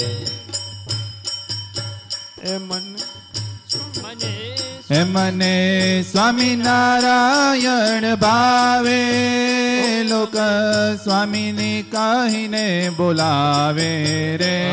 મને સ્વામિનારાયણ ભાવે લોક સ્વામીની કહીને બોલાવે રે. મને સ્વામિનારાયણ ભાવે લોક સ્વામીની કહીને બોલાવે રે. મને સ્વામિનારાયણ ભાવે લોક સ્વામીની કહીને બોલાવે રે. લોક સ્વામીની કહીને બોલાવે રે. મારે સ્વામિનારાયણ ભજવા રે. મારે સ્વામિનારાયણ ભજવા રે. દોરી જનિયાના સંગને તજવા રે. મારે સ્વામિનારાયણ ભજવા રે. મારે સ્વામિનારાયણ ભજવા રે. વાટને જાતા વળતા સ્વામી નારાયણ શ્રાવણે સાંભળતા રે. વાટે ઘાટને જાતા વળતા સ્વામી નારાયણ શ્રવણે સાંભળતા રે. વાટે ઘાટને જાતા વળતા સ્વામી નારાયણ શ્રવણે સાંભળતા રે. વાટે ઘાટને જાતા વળતા સ્વામી નારાયણ શ્રવણે સાંભળતા રે. સ્વામી નારાયણ શ્રવણે સાંભળતા રે. મારે સ્વામિનારાયણ ભજવા રે. મારે સ્વામિનારાયણ ભજવા રે. દૂરી જનિયાના સંગને તજવા રે.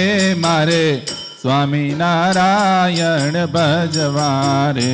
મારે સ્વામિનારાયણ ભજવા રે. મુખે સ્વામિનારાયણ ગાઉં લોક લાજ થકી ન લજાઉં રે. મુખે સ્વામિનારાયણ ગાઉં લોક લાજ થકી ન લજાઉં રે. મુખે સ્વામિનારાયણ ગાઉં લોક લાજ થકી ન લજાઉં રે. મુખે સ્વામિનારાયણ ગાઉં લોક લાજ થકી ન લજાઉં રે. લોક લાજ થકી ન લજાઉં રે. મારે સ્વામિનારાયણ ભજવા રે. મારે સ્વામિનારાયણ ભજવા રે. દૂરી જનિયાના સંગને તજવા રે. મારે સ્વામિનારાયણ ભજવા રે. મારે સ્વામિનારાયણ ભજવા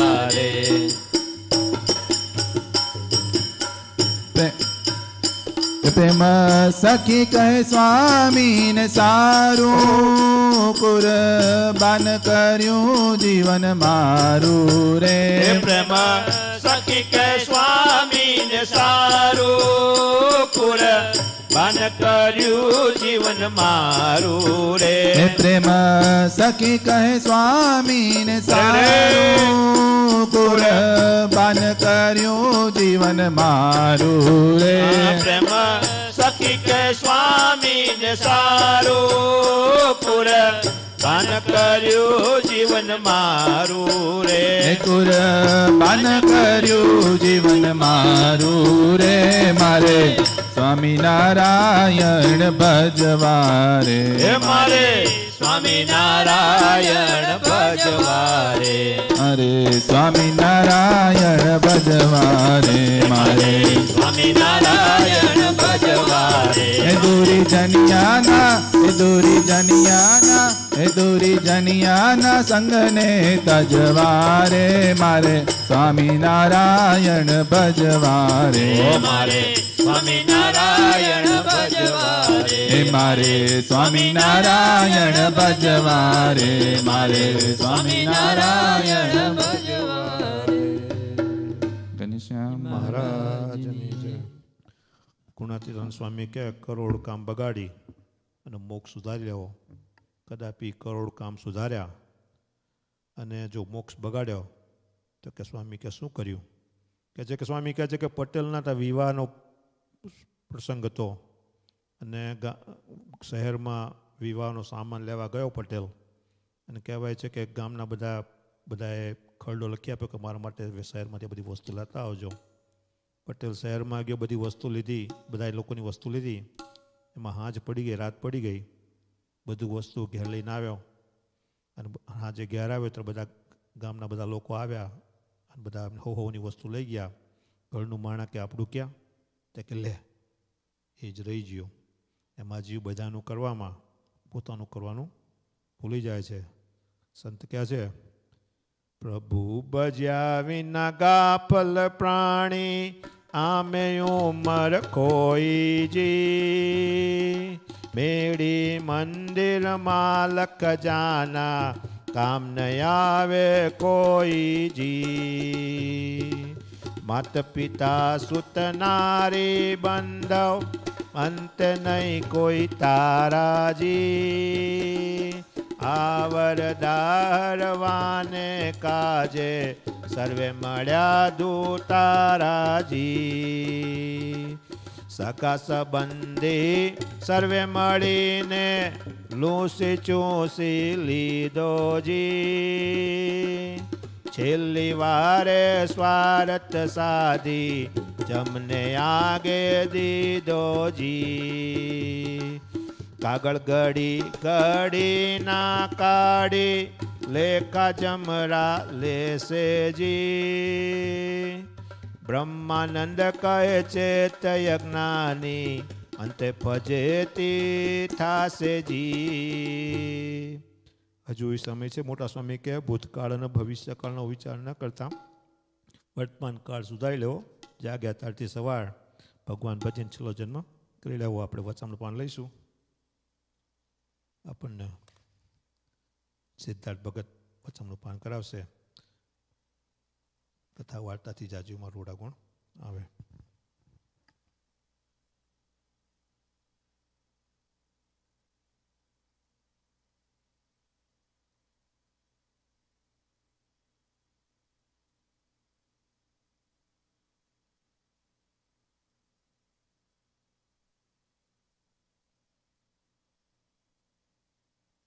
મહારાજ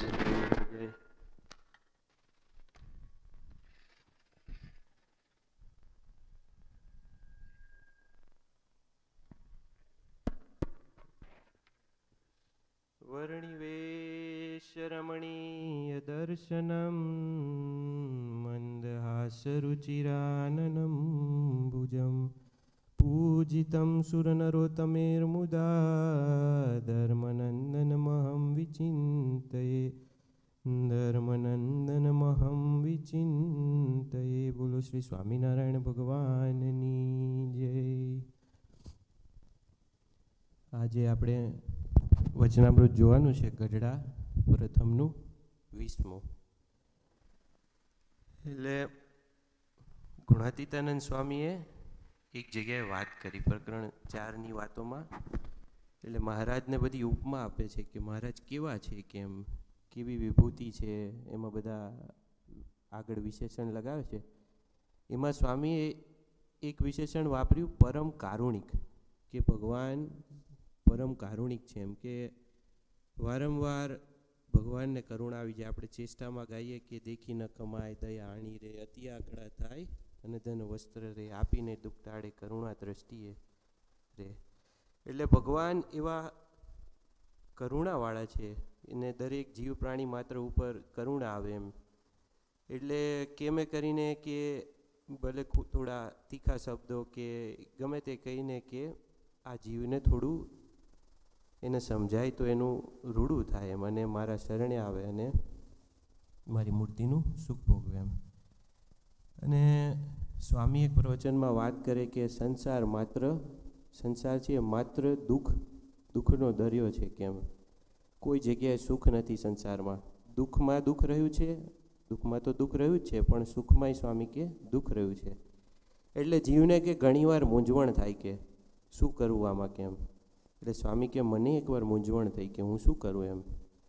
તો સ્વામી કહે કે જ્યારે મૂંઝવણ થાય ત્યારે મને વિચાર આવ્યો કે વચનામૃત આમ લઈને પતા ફેરવીએ અને જ્યાં આપણને એમ થાય હવે અહીંયા ઊભું રહેવું છે ત્યાં ઊભું રહી જવાનું અને વચનામૃત વાંચવું. કે તેવી રીતે એ વચનામૃત જે આવે એ વાંચો તો તમારી મૂંઝવણ ભગવાન જરૂર દૂર કરે. કેમ સ્વામી કે મને મૂંઝવણ થઈ, મેં એવી રીતે કર્યું તો કે મારે આવ્યું પ્રથમનું 20મું વચનામૃત. સ્વામી મોટા સ્વામી કે એટલે જોવા જઈએ તો આ વચનામૃતમાં મહારાજે તીખા શબ્દો કીધા છે, પણ અંતરદૃષ્ટિનું વચનામૃત છે એમ. અને સ્વામીને આવ્યું એટલે આપણે તો જાણીએ કે તો કથન માત્ર હોય, પણ આપણને સમજાવતા હોય કે કોઈ પણ મૂંઝવણ આવે તો તમે જો આ 20માં જે રીતે વાત કરી મહારાજે એ રીતે તમે ફોલો કરશો તો તમારી મૂંઝવણ ભગવાન જરૂર દૂર કરે એમ.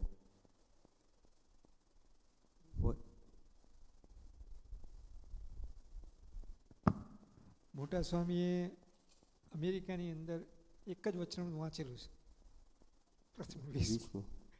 અને દિવાળી બેસતા વર્ષના દિવસે સવારમાં 5 વાગે એમની જાતે વાંચી પાછું. ને સ્વામીને આપણે પ્રવચન છે જ્યાં કેસેટો સાંભળીએ, ક્યાંક પુસ્તકો સાંભળીએ, તો એમને વારંવાર મેન્શન કર્યું છે કે તમારે મહારાજે કેવું કીધું કેમ. મહારાજ વાત કરે સંવંત 1876ના પૌષ સુધી બીજને દિવસ શ્રીજી મહારાજ શ્રી ગઢડા મધ્યે દાદા ખાચરના દરબારમાં ઉગમણે 12 ઓરડાની ઓસરીએ ગાદી તકિયા નંખાવીને વિરાજમાન હતા. અને ધોળી પાગ માથે બાંધી હતી અને પાગને વિશે પીળા ફૂલનો તોરો વિરાજમાન હતો. અને કંઠને વિશે પીળા પુષ્પનો હાર વિરાજમાન હતો. અને 2 કાનને વિશે ધોળા અને પીળા પુષ્પના ગુચ્છ વિરાજમાન હતા. અને ધોળો ચોપાડ ઓઢ્યો હતો અને કાળા છેડાનો ખેસ પહેર્યો હતો અને કથા વંચાવતા હતા. અને પોતાના મુખારવિંદની આગળ પરમહંસ તથા દેશ દેશના હરિભક્તની સભા ભરાઈને બેઠી હતી. પછી સ્વામી શ્રી સહજાનંદજી મહારાજ બોલ્યા, જે સાંભળો સર્વેને એક પ્રશ્ન પૂછીએ છીએ. ત્યારે સર્વ હરિભક્ત હાથ જોડીને કહ્યું, જે પૂછો. ત્યારે શ્રીજી મહારાજ બોલ્યા, જે અજ્ઞાનીમાં અતિશય અજ્ઞાની તે કોણ છે? પછી તો સર્વે વિચારી રહ્યા પણ ઉત્તર કરી શક્યા નહીં. પછી શ્રીજી મહારાજ બોલ્યા, જે લ્યો અમે જ ઉત્તર કરીએ. ત્યારે સર્વેએ રાજી થઈને કહ્યું, જે હે મહારાજ તમથી જ યથાર્થ ઉત્તર થશે, માટે કહો. પછી શ્રીજી મહારાજ બોલ્યા, જે આ દેહમાં રહેનારો જે જીવ છે તે રૂપને જુએ છે અને કરૂપને જુએ છે તથા બાળ યૌવન અને વૃદ્ધપણાને જુએ છે, એવા અનંત પદાર્થને જુએ છે, પણ જોનારો પોતે પોતાને જોતો નથી. અને કેવળ બાહ્ય દ્રષ્ટિએ કરીને પદાર્થને જોયા કરે છે, પણ પોતે પોતાને જોતો નથી. એ જ અજ્ઞાનીમાંથી છે અજ્ઞાની છે. અને જેમ નેત્ર કરીને અનંત પ્રકારના રૂપના સ્વાદને લે છે, તેમજ શ્રોત્ર, તક્વ, રસના, ઘ્રાણ, ઇન્દ્રિય ઇત્યાદિક સર્વે ઇન્દ્રિયોએ કરીને વિષય સુખને ભોગવે છે ને જાણે છે, પણ પોતે પોતાના સુખને ભોગવતો નથી ને પોતે પોતાના રૂપને જાણતો નથી. એ જ સર્વે અજ્ઞાનીમાંથી છે અજ્ઞાની છે. અને એ જ ઘેલામાં અતિશય ઘેલો છે, અને એ જ મૂર્ખમાં અતિશય મૂર્ખ છે, અને એ જ સર્વે નીચમાં અતિશય નીચ છે. પોષ સુધી બીજને દિવસે, એટલે કારતક માગસર ને પોષ, એટલે ડિસેમ્બર ઠંડીનો મહિનો હોય, મહારાજ આવી રીતે વિરાજમાન છે. તો જોવાનું કે આટલી બધી આવું બધું હતું, પણ મહારાજ શું કરતા હતા? કથા વંચાવતા હતા. એટલે મહારાજને ઘણો આગ્રહ કથા સાંભળવાનો, કથા વંચાવવાનો. આપણે ઘણી જગ્યાએ જોયું કે ક્યાંક ભાગવતનું પુસ્તક વંચાવતા હોય, એવી રીતે આપણે ઘણી જગ્યાએ જોયું છે કે મહારાજ કેમે કરીને અને સંતો વાત કરે કે એ સમયથી જ એવો ચીલો ચાલ્યો આવે કે 5 વાર દિવસમાં કથા થાય એમ. અને તમે માનસી પૂજા જુઓ, સ્વામીએ નિત્ય નિયમની માનસી પૂજાની ચોપડી આપી છે, એમાં 5 માનસી પૂજાનું વર્ણન કર્યું. તો સ્વામી દરેક માનસી પૂજામાં શું કરે, આપણને શું કરવાનું કે છેલ્લે બધું થઈ જાય પછી મહારાજ સભા ભરીને બેઠા છે અને કથા કરે છે એમ. તો 5 માનસી પૂજાનું વાંચીએ ને એમાં એવું લખ્યું છે. ઇવન સાંજની માનસી પૂજામાં કથા કરતા હોય ને પછી ચેષ્ટા થતી હોય ને કે આપણે મહારાજને જળ પીવડાવીને પોઢાડી દેવા એમ કે. એટલે કથાનો મોટો મહિમા છે. કથા સાંભળવાથી રૂડા ગુણ આવે એમ. હવે શાસ્ત્રમાં એવા આપણે ગીતામાં અને બધા જૂના આપણે બધા જેટલા તમે વેદ પુરાણ ને બધું લઈ લો અને વચનામૃત પણ જુઓ, તો ઘણી જગ્યાએ એવી વાત હશે કે જ્ઞાનીમાં જ્ઞાની કોણ છે એમ. પણ આવો પ્રશ્ન તો આ ભગવાન સિવાય કોઈએ પહેલાં પૂછ્યો નથી કે અજ્ઞાનીમાં અજ્ઞાની કોણ છે એમ. અને જ્યારે આને પછી આગળ મહારાજે આ પ્રશ્ન પૂછી, પેલા મહારાજ કે અમે એક પ્રશ્ન પૂછીએ, એટલે આમાંથી આપણે શું શીખવાનું કે સર્વ હરિભક્તે હાથ જોડીને પૂછ્યું, કહ્યું જે પૂછો છે, એટલે આપણને વિવેક શીખવાડે. જ્યારે મોટા સંત કે મહારાજ કેવી રીતે આપણને કહે કે અમે તમને એક વાત કહીએ તો આપણે હાથ જોડીને કેવું હા કે કહો એમ, એટલે આપણને વિવેક શીખવાડે. અને પ્રશ્ન તો એવો પૂછી લીધો કે જમીન હલાવી દીધી, કોઈ ઉત્તર કરી શક્યા નહીં. અને વિચાર કરતા રહી ગયા કે અજ્ઞાનીમાં અજ્ઞાની કોણ કહેવાય એમ.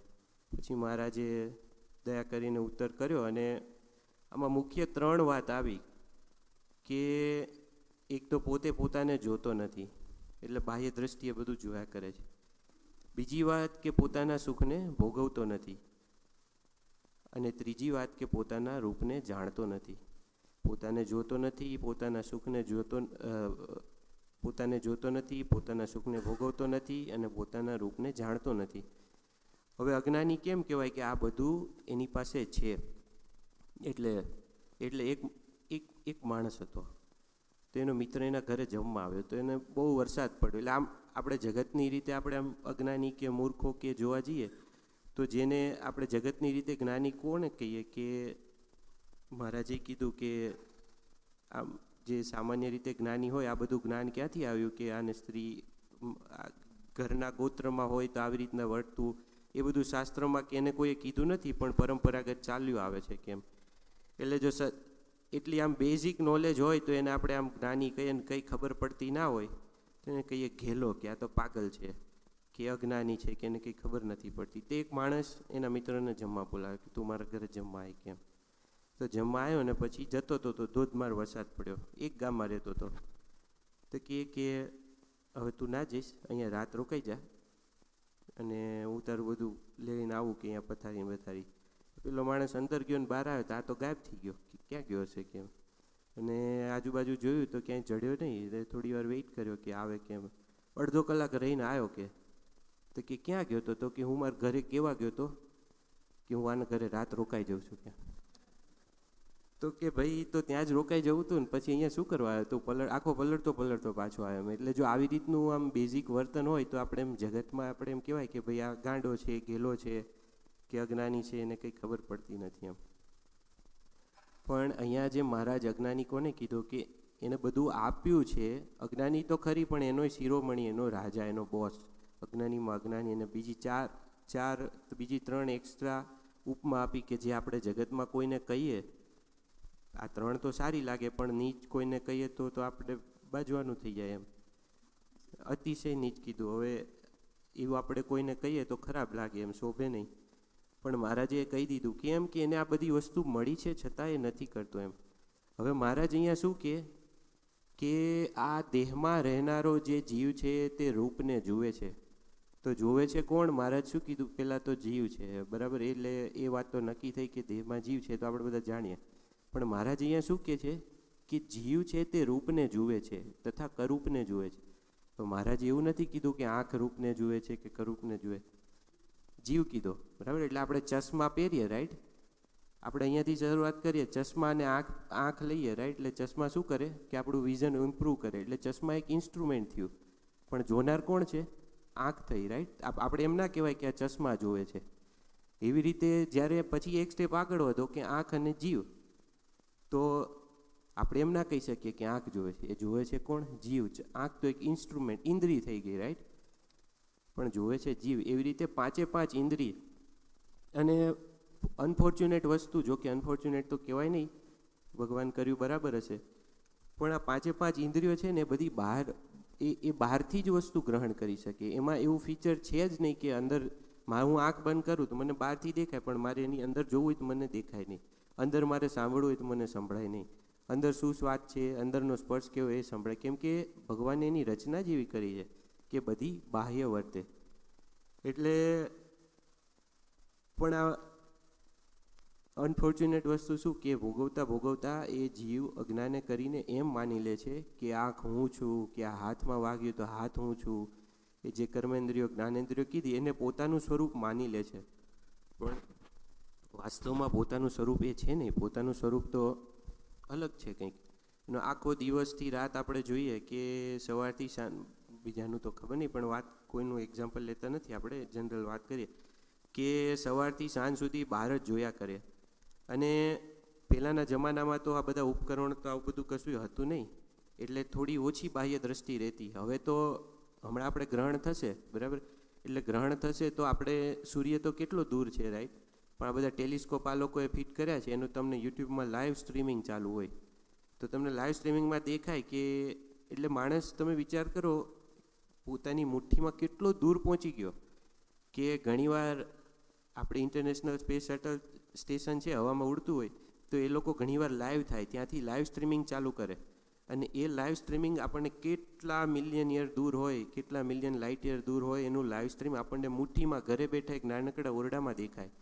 કેટલી એની દૂરદ્રષ્ટિ પહોંચી, પણ જેટલી દૂરદ્રષ્ટિ પહોંચી એટલો પોતાથી દૂર થતો ગયો. હા,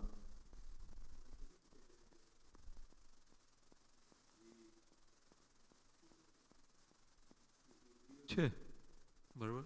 તેમ કીધું કે બધી બાહેર ઇન્દ્રિયો છે, પણ જે આપણે મોટા ભક્તો લઈએ કે જ્યારે માનસી પૂજા કરતા હોય તો ભગવાનની સુગંધ આવે, ભગવાનનો સ્વાદ આવે, સ્પર્શ કરે તો આનંદ આવે, કે સ્વાદ આવે, ભગવાન કોઈક જમાડે કે ગમે, તો એ કેવી રીતે ઇન્દ્રિયોનું થતું હશે? એટલે મોટા પુરુષની ઇન્દ્રિયોની વૃત્તિ તો મધ્યના 13મા પ્રમાણે હોય ને. કોઈ દિવસ ભાઈ આપણે જોઈશું, આગળ એ વાત કરીશું, પણ એમની વૃત્તિ ઇન્દ્રિયોની કોઈ દિવસ બહાર ન વર્તી.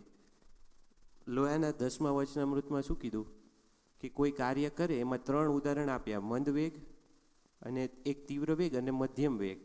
તો મંદ વેગમાં જ્યારે ઇન્દ્રિય તમારી બહારથી લેવાનું ચાલુ કરે ને ત્યારે તમારું કામ થાય, પછી મધ્યમ વેગમાં અંતઃકરણ ભળે, અને પછી જીવ ભળે.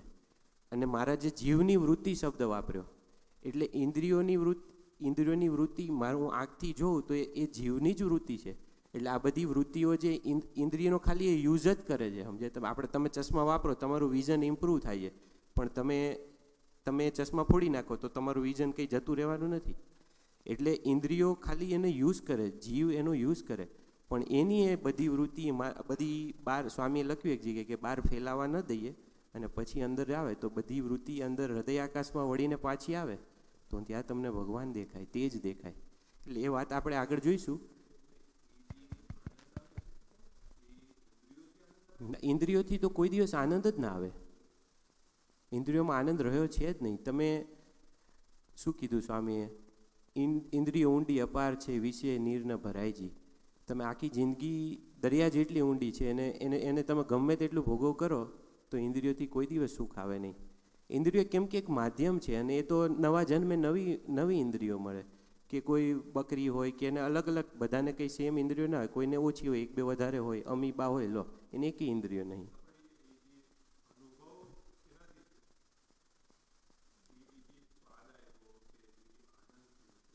એ જીવની વૃત્તિ છે અને એ આનંદ આવ્યો તમે કહો છો, પણ એ આનંદ છે જ નહીં, એ આનંદ જ નથી. સમજે તમે એ વસ્તુ? તો હા,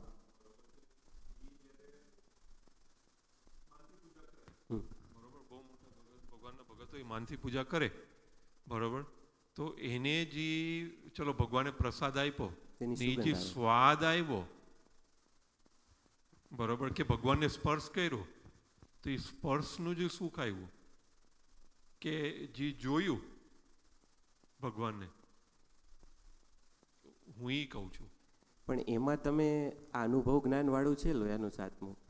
જો તમે મહારાજ શું કીધું કે સ્પર્શ કરો ને તો જન્માંતરે કલ્યાણ થાય. મહારાજ એવું નથી કીધું ડાયરેક્ટ કલ્યાણ થઈ જાય. એ તો તમારે એમાં ભેગું ભળવું પડે. જીવથી ભોગવો તો તમને આનંદ આવે, બાકી એ સાચો આનંદ છે જ નહીં. તમે સ્વામીના ચરણ સ્પર્શ કરો તો જન્માંતરે કલ્યાણ થાય. પણ જો તમે એમ જાણો કે હું તો આત્મા છું, બ્રહ્મરૂપ એવો ભગવાનનો દાસ છું અને આટલા મોટા સંત, તમે ટૂંકમાં ડિટેચ થઈ ગયા. આ માહિક વસ્તુનો તમે સહારો નથી લેતા ભગવાન ભજવામાં. જ્યારે માહિક વસ્તુનો સહારો લો તો એ તો જન્માંતરે કલ્યાણ થાય, બીજ બળ થાય ખરું એમ. એટલે આપણે કોઈ સંતની પ્રસાદીના પુષ્પો એમણે ધરાવ્યા હોય માનસી પૂજામાં, તમે બાજુમાં બેસો તો પુષ્પની સુગંધ આવે અને તમે સુગંધ લો તો એ તમે કઈ રીતે લો છો એના પર આધાર છે. પણ નિર્ગુણ કહેવાય ટૂંકમાં. સ્વામીએ હરિદિવસામૃતમાં લખ્યું કે ભગવાનને જમાડ્યા વગર કોઈ વસ્તુ જમી નહીં, ભગવાનને જમાડીને જમો તો જ એ નિર્ગુણ થાય. એવી રીતે 5 ઇન્દ્રિયોના આહાર ભગવાનને પ્રસાદીના કર્યા વગર લેવાય નહીં, બાકી એ કર્મનું બંધન કરે એમ.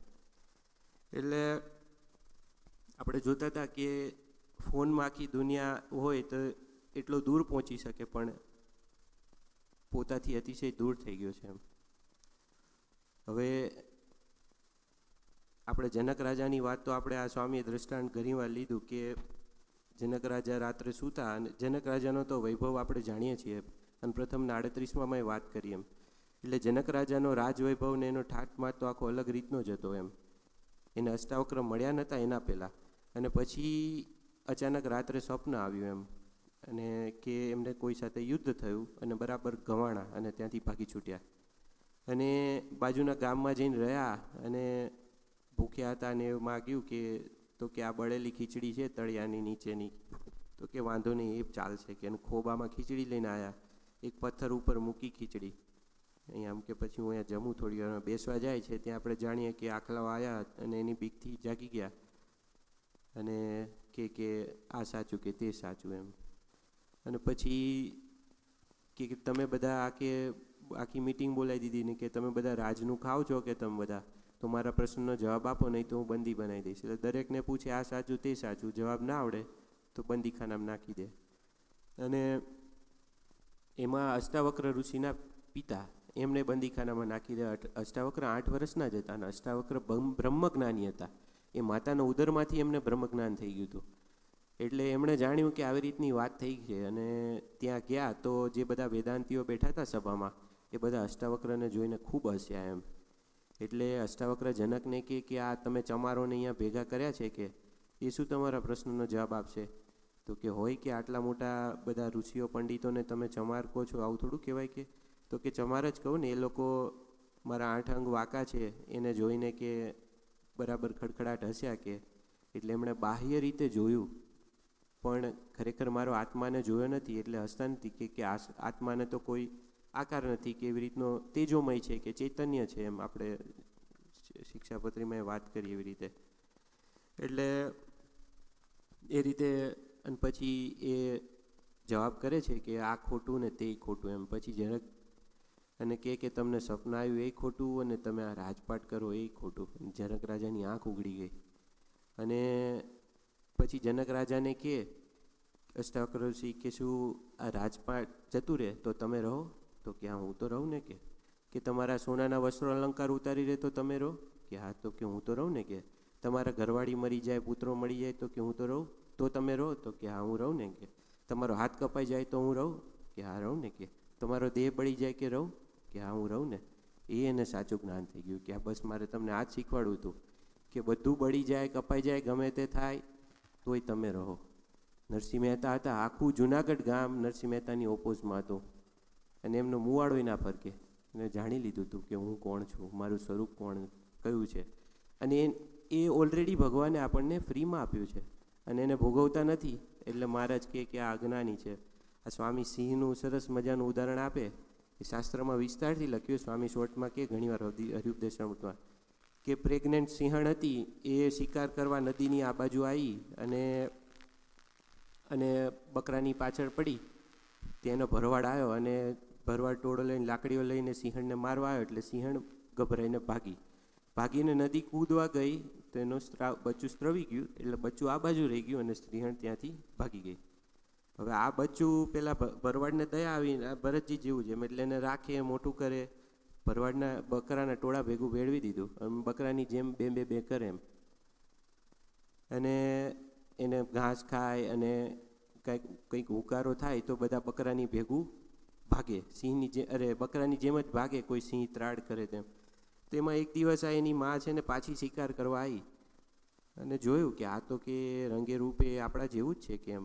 અને આ ભાગવા મળ્યું હું આવી એટલે બધા બકરાને પડતા મૂકીને સિંહની પાછળ દોડ્યું. સિંહના બચ્ચાની પાછળ દોડ્યો. તે કે એને વાચા થઈ અને ઘણીવાર એણે પ્રાર્થના કરી કે મને છોડી દો, હું તમારો દાસ, કે હું તમને કંઈ નહીં કરું. કે તું સાંભળતો ખરી, નહીં મને માફ કરો. અને પછી કે તું મારી જોડે આવી. તો કે ના, તમે મને ખાઈ જાઓ. એટલું ડરી ગયું તું એ. પછી એને નદીમાં લઈ ગયું, સરોવરમાં. એનો પડછાયો બતાવ્યો કે જો તું તો આ મારી જેવું છે. તો કે હા, હું તો હું તારી જેવું જ છું. કે તું ગર્જના કર. એણે ગર્જના કરી તો એનો બે અવાજ હતો, એના બદલે આ હુંકાટા કરતો મોટો અવાજ થઈ ગયો. એટલે પછી એને ખબર પડી કે આ મારું સાચું સ્વરૂપ છે એમ. એટલે આપણને આ સ્વામી કે ભગવાન હોય કે સ્વામી આવી રીતે વચનામૃત દ્વારા આપણને સરોવરમાં ડૂબકી ખડાવીને જોવે કે એટલા શાસ્ત્રરૂપી સરોવરમાં આપણને આપણું દર્શન કરાવે કે ભાઈ તું કોણ છે, તું જો કેમ. એટલે આપણે આ મેઇન બાહ્ય દ્રષ્ટિ છે ને એટલે આપણે બધા એક્ઝામ્પલ જોઈએ છીએ કે આખો દિવસ બહાર જ દ્રષ્ટિ હોય એમ. કે પણ હમણાં સ્વામી વાત કરતા હતા કે ત્યાગના અને વૈરાગ્યના શબ્દો થોડાક આવે અને આત્માને વધારે આવે અને આત્માને પરમાત્માના શબ્દો થોડા આવે. એટલે એ તરફ આપણે બહુ આગળ વધતા નથી એમ. કે સ્વામી કંઈક નવરા બેઠા હોય કોઈને એવો તમે ક્યારેક વિચાર કરો છો કે હું આત્મા છું, કે હું ભગવાનનો દાસ છું, મારામાં ભગવાન રહ્યા છે? એવો નવરા બેઠા કે કોઈને વિચાર આવતો નથી. અને ગુણાતીતાનંદ સ્વામી કે અમે એક ઠેકાણે સભા કરીને બેઠા હતા. રઘુવીરજી મહારાજ હાજર હતા અને કે 300 માણસની સભા હતી. તો બધા સમુદ્ર જોવા ભાગી ગયા. પણ સ્વામી કે અમે ના ઊભા થયા. કે આ મોટો સુખનો સાગર શ્રીજી મહારાજ, આ મોટા જ્ઞાનના સાગર રઘુવીરજી મહારાજ બેઠા હતા, એને મૂકીને કે અમે ક્યાં જઈએ? કે આ એમ જો આપણને આ ભગવાન રૂપ આ સુખના સાગરે જણાઈ જાય અને આપણા અંદર જ છે એ ખબર પડી જાય તો આપણે ક્યાંય સાગર જોવા જઈએ નહીં. અને મેઇન તો કેવું છે કે આપણે સમજવાનું, મહારાજે બહુ બધા એક્ઝામ્પલ આપ્યા. આ દિવેટ, કોડિયું અને વાટનું એક્ઝામ્પલ આપ્યું. હવે દિવેટ શું છે? દિવેટ છે માંસનું ચક્ર છે, અને કોડિયું છે દેહ છે, અને તેલ છે આયુષ્ય છે. અને આ ત્રણેયના અવલંબને કરીને ઝગમગ જ્યોત થાય એ છે જીવ છે એમ. એમાંથી જે જ્યોત આવે એ જીવ છે, જે તેજ રૂપી છે. તો એવી રીતે તમે આપણે જોવા જઈએ તો આ કોડિયું ને આ બધું એવા મહારાજે કેટલા બધા એક્ઝામ્પલ આપ્યા. કે આ ખાલી દર્જનનું આપ્યું, કેટલા એક્ઝામ્પલ આપીને આપણને સમજાવે કે ભાઈ તું તારું સ્વરૂપ જો, તું કોણ છે કેમ. એટલે બ્રહ્માનંદ સ્વામીએ એના ઉપર બ્રહ્માનંદ સ્વામીના એક કીર્તન છે, એમાં એમણે લખ્યું કે સ્વામી કે મેં શરણ તેરી પ્રભુ ભયો તુમારો દાસ. કે બાહિર ક્યું ભટકત ફિરું મુझे મિલ્યા મહારાજ. એટલે સ્વામી આપણને સમજાવે છે એમ. મેરો શ્યામ મુझ में રહ્યો, ઈત ઉત ઢૂંઢું નહીં, ઉઠત બેઠત નામ લિયો, આય બસ્યો મુझ માહી. સ્વામી કે હું બહાર કેમ શોધું ભગવાનને? ભગવાન તો મારી ભીતર રહ્યા છે કેમ. ઈત ઢૂંઢું, ઉત ઢૂંઢું, અહીંયા ઢૂંઢું, ત્યાં ઢૂંઢું, પણ ભગવાન તો મારી ભીતર, મારા હૃદયમાં રહ્યા છે સ્વામી કે. એટલે આ રૂપને જોયાની વાત કરી મેં. 3 વસ્તુ આપણે મેઇન પકડી રાખીએ: જોવાની, જાણવાની અને અનુભવવાની. જે મહારાજે કીધી ને એમ આપણે ખાલી જોવાની વાત કરીએ કે જોયાની વાત કરીએ કે આ બહાર બધું જોતા રહે. લૌકિક ઉદાહરણ એક લઈએ કે રવિન્દ્રનાથ ટાગોર હતા, બરાબર, એમને નોબેલ પારિતોષિક આપવાનું હતું અને 5000 જણની સભા ભરાઈને બેઠી હતી. એટલે જે સભાપતિ હતા એમણે સભાનું સંચાલન કર્યું અને કે આમની તો શું ઓળખાણ આપીએ, કે આ તો તમે આખો દેશ આમને ઓળખે, કે તમે બધા ઓળખો જ છો ને, કે એટલે તમે જો કહેતા હોય તો એમનું ઇન્ટ્રોડક્શન આપણે સ્કીપ કરીએ અને આગળ જઈને જે કરવાનું છે કરીએ. એમ તેમ છતાં કે કોઈને ડાઉટ હોય કે કોણ છે એ વ્યક્તિ, તો આંગળી ઊંચી કરો તો આપણે થોડી વાર વાત કરીએ, 2 મિનિટ 5 મિનિટ એમ. એ થોડો ટાઈમ આપ્યો પણ કોઈ આંગળી ઊંચી કરી નહીં. એ બધા જાણતા હતા અને સ્ટેજ ઉપર જોયું રવિન્દ્રનાથ ટાગોરે આંગળી ઊંચી કરી. હું જ મને નહીં ઓળખતો. એટલે વસ્તુ ત્યાં થાય કે આખો દિવસ 12 વૃત્તિ અને આ એક જન્મથી ને અનેક જન્મથી 12 વૃત્તિ ઇન્દ્રિયોના સહારો લઈને બધી અંદર ભરભર કરે. એટલે એ જીવ પોતે, અને આ સત્પુરુષને આપણે એમ કહ્યું કે મારે સત્પુરુષે કહ્યું ને કે પરમ કારુણિક ભગવાન છે. એટલે ભગવાનને કરુણા ઉપજે કે હું આને કંઈક કહું, 2 શબ્દ, ભલે ખરાબ લાગે એવા શબ્દ હોય, શોભે નહીં એવા શબ્દ હોય, એવું કહું. નીચમાં નીચ તો કોણ કે અતિશય નીચ, તો એ કહું તો આ 2 વાત એને સમજાય તો એ બહારનું રૂપ જોવાનું બંધ કરે અને અંદરનું રૂપ જોવાનું ચાલુ કરે એમ. અને હવે આ જાણવાની વાત, મહારાજ કે જાણતો નથી પોતે પોતાને. એટલે જાણવાની વાત જોઈએ. એમાં આપણે લોયાના 10માની વાત કરીએ, હમણાં કરી હતી, એમાં આગળ મહારાજે વાત કરી.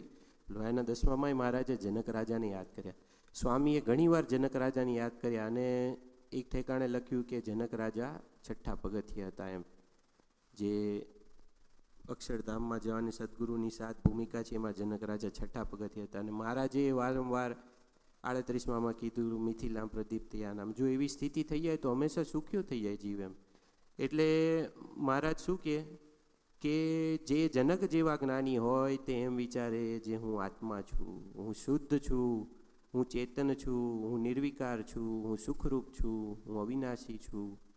અને સ્ત્રી આદિક જે વિષય તે તો દુઃખરૂપ છે, તુચ્છ છે, જડ છે અને નાશવંત છે.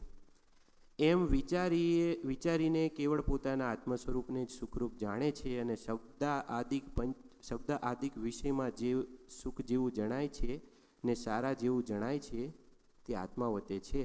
અને આત્મા દેહમાંથી નીકળી જાય ત્યારે સુખરૂપ હોય તે ભૂંડું થઈ જાય છે. એવી રીતે પોતાના આત્માને વિચારે કરીને આત્મા થકી પર જે પરમાત્મા તેનો વિચાર કરે, જે આવું માયા થકી પર શુદ્ધ આત્માનું જ્ઞાન તેને હું પામ્યો, તે સંતને પ્રતાપે પામ્યો છું. અને તે સંત પરમેશ્વરના ભક્ત છે. અને પરમેશ્વર તે તો સર્વાત્મા એવા જે બ્રહ્મ તેના પણ આત્મા છે અને અક્ષરના પણ આત્મા છે. અને અનેક કોટી જે મુક્ત તેના પણ આત્મા છે. એવા જે પરબ્રહ્મ પરમાત્મા નારાયણ તેનો હું બ્રહ્મરૂપ એવો દાસ છું. આપણે જોવાની વાત કરી એટલે આપણે સમજ્યા કે બહાર જોવું નહીં.